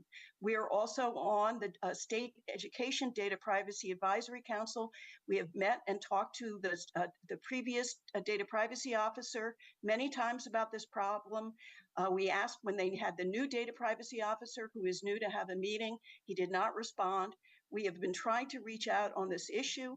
Any help that you could give on this as well, both District 15 CEC, District 2 CEC, and now the CCHS are considering resolutions on this issue, and we expect more to come. So it is a real crisis, I think. And the other thing, the other issue, which is also very important, is the evidence is very strong and growing that online learning does not benefit kids' achievement levels, their engagement, their progress in school, and the ones that are disadvantaged most are our most underserved, struggling students. And that's even when they have the same access to the internet, the same access to those educational programs as all other students. And I just wanted to make that clear as well. There's a lot of warning signs ahead of us, and this is not a path that we should be taking lightly. Thank you, Ms. Hameson, for your testimony. And our next panelist is Michael James Rance. Great. Thank you so much. Just piggybacking off of what Lainey was saying, yeah, we're very concerned about the decision by the DOE to expand online learning. There's strong evidence that virtual education seriously undermines student engagement and the opportunity to learn. After expanding digital learning, Sweden, for example, found that it led to a sharp fall in basic skills and has since reversed course. According to Sweden's Karolinska Institute, quote, "There's clear scientific evidence that digital tools impair rather than enhance student learning," end quote. In a recent UNESCO report kind of backs this up as well, entitled An Ed Tech Tragedy, which examined how during the pandemic, the unprecedented educational dependence on technology often resulted in unchecked exclusion, staggering inequality, inadvertent harm, and the elevation of learning models that place machines and profit before people. That's what UNESCO said. And this report also found that putting education online undermined engagement and learning outcomes for the most disadvantaged students, even when they had full access to the internet and whatever technologies were employed, as Lainey mentioned.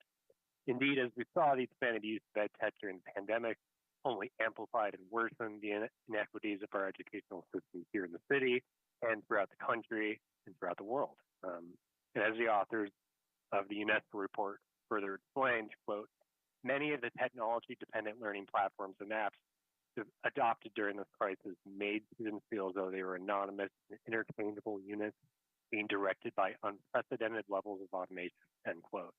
And so all students need close support and personal interaction of human beings, both their teachers and their fellow students, as education is an inherently social activity. But those who need this connection the most are those students who are disadvantaged and are struggling. So we're especially concerned about the DOE's plan to increase online learning in nearly all high schools in the next few years, which will be used to for students who failed their courses and are in need of additional credit to graduate on time. These are the exact students who need the most in-person and close feedback from their teachers to stay motivated and involved in the challenges they face. In fact, putting struggling students on remedial ed tech programs may instead reproduce the discredited, low quality, and rote credit recovery programs that too often have been used to early inflate graduation rates in New York City in the past. And our misgivings were further amplified when the DOE announced that they would be using, quote, "AI-powered teacher assistants to offer real-time feedback and answer questions from students," end quote. According to Microsoft, this AI bot has already been used in free high school computer science courses, And instead of machine learning bots, our students need and deserve smaller classes and their emotional and academic support and encouragement of their teachers to succeed. No AI teaching assistant can replace this human contact and feedback. And while delivering education through algorithms is often called personalized, it is anything but. As the authors of that UNESCO report explained, quote, while some ed tech solutions had appealing user interfaces and carried labels like AI enabled, smart, adaptable, agile, personalized, much of the learning experiences these solutions facilitated were rote, a linear progression through machine-dispensed learning content with limited, if any, possibilities for interaction with peers and teachers. Again, thank you so much for the time. Thank you, Mr. Gans, for your testimony. And our final panelist is Rhonda Bondi. Good afternoon, chairs and members of the Technology Education Committee. My name is Dr. Rhonda Bondi, and I'm an associate professor in special education at Hunter College and the director of the Hunter College Learning Lab. Thank you for this opportunity to discuss the role of artificial intelligence, emerging technology, and computer instruction in New York City public schools.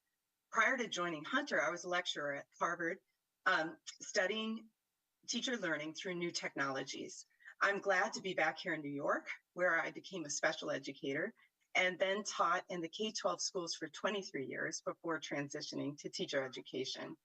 In this testimony, I argued that bodies such as this council could support coordination and prioritizing a system-wide approach to CUNY's teacher education programs through ongoing professional development for practicing teachers. We need to provide all educators with computer-integrated professional learning that nurtures teacher individual interests and builds a career-long capacity for engaging with new technologies as leaders, critical consumers, and creators. However, professional development is not enough. You might remember that when we were determining how we would use the internet in daily school life, stakeholders didn't agree. Simple solutions weren't available, and we had to create vehicles that supported school communities in collaboration and imagining education in completely new ways. Today, we're fortunate to already have one such vehicle in place through CUNY's computer-integrated teacher education program called SIGHT that you just heard about from the last in-person speaker. SIGHT currently serves CUNY faculty and the New York City public school teachers. Along with more than 200 faculty, I participated in the summer professional development where we used the opportunity to think about our teacher education program and emerging technologies, especially with our culturally, linguistically, and ability diverse learners, given these technologies are not always designed with and for all learners. I applied my learning to continue refining an AI-powered classroom called Teaching with Grace that uses machine learning and large language models to enable novice educators to develop teaching skills in an open source, data-rich, consequence-free virtual classroom environment with personalized supports. Teaching with Grace is an open source software developed under my own direction, a real classroom teacher. So from this experience, I would suggest that a priority must be to use emerging technologies to create new forms of professional learning that are led by classroom teachers. I urge you to prioritize contemporary innovative approaches to building educator curiosity and capacities in digital literacies, and to engage in research on this learning, as exemplified through the SIGHT initiative. Your support will enable New York City to build a system of career-long computer-integrated teacher education that positions teachers and their students as leaders and innovators of new technologies. I'm deeply grateful for your time, and I look forward to your questions. And of course, if you're interested in trying an artificial intelligence virtual classroom for teaching practice, please contact me. Yes, I am all in. We're both interested in joining your class. Thank you. Teachers appreciate not practicing first on real children. So, you know, there's these uses. And the other thing I would just mention is that to learn digital literacies, Many of the exercises we do with teachers are unplugged. They're not using a computer. And I think that's really important, that there's a lot of unplugged activities in our daily life that develop these capacities. So children do not need to spend increased time on the screen to increase their digital literacies. That's very important. When I used to teach STEM, I used to teach a lot of unplugged projects, and it came out with the same results. They were able to problem and solution. I love that. Thank you so much. And thank you everyone for your testimonies. And I'm going to turn to our chairs for closing remarks and to adjourn the hearing. Thank you all. Thank you, Chair Joseph. Let's do this again next year. And that concludes today's hearing. Thank you, team.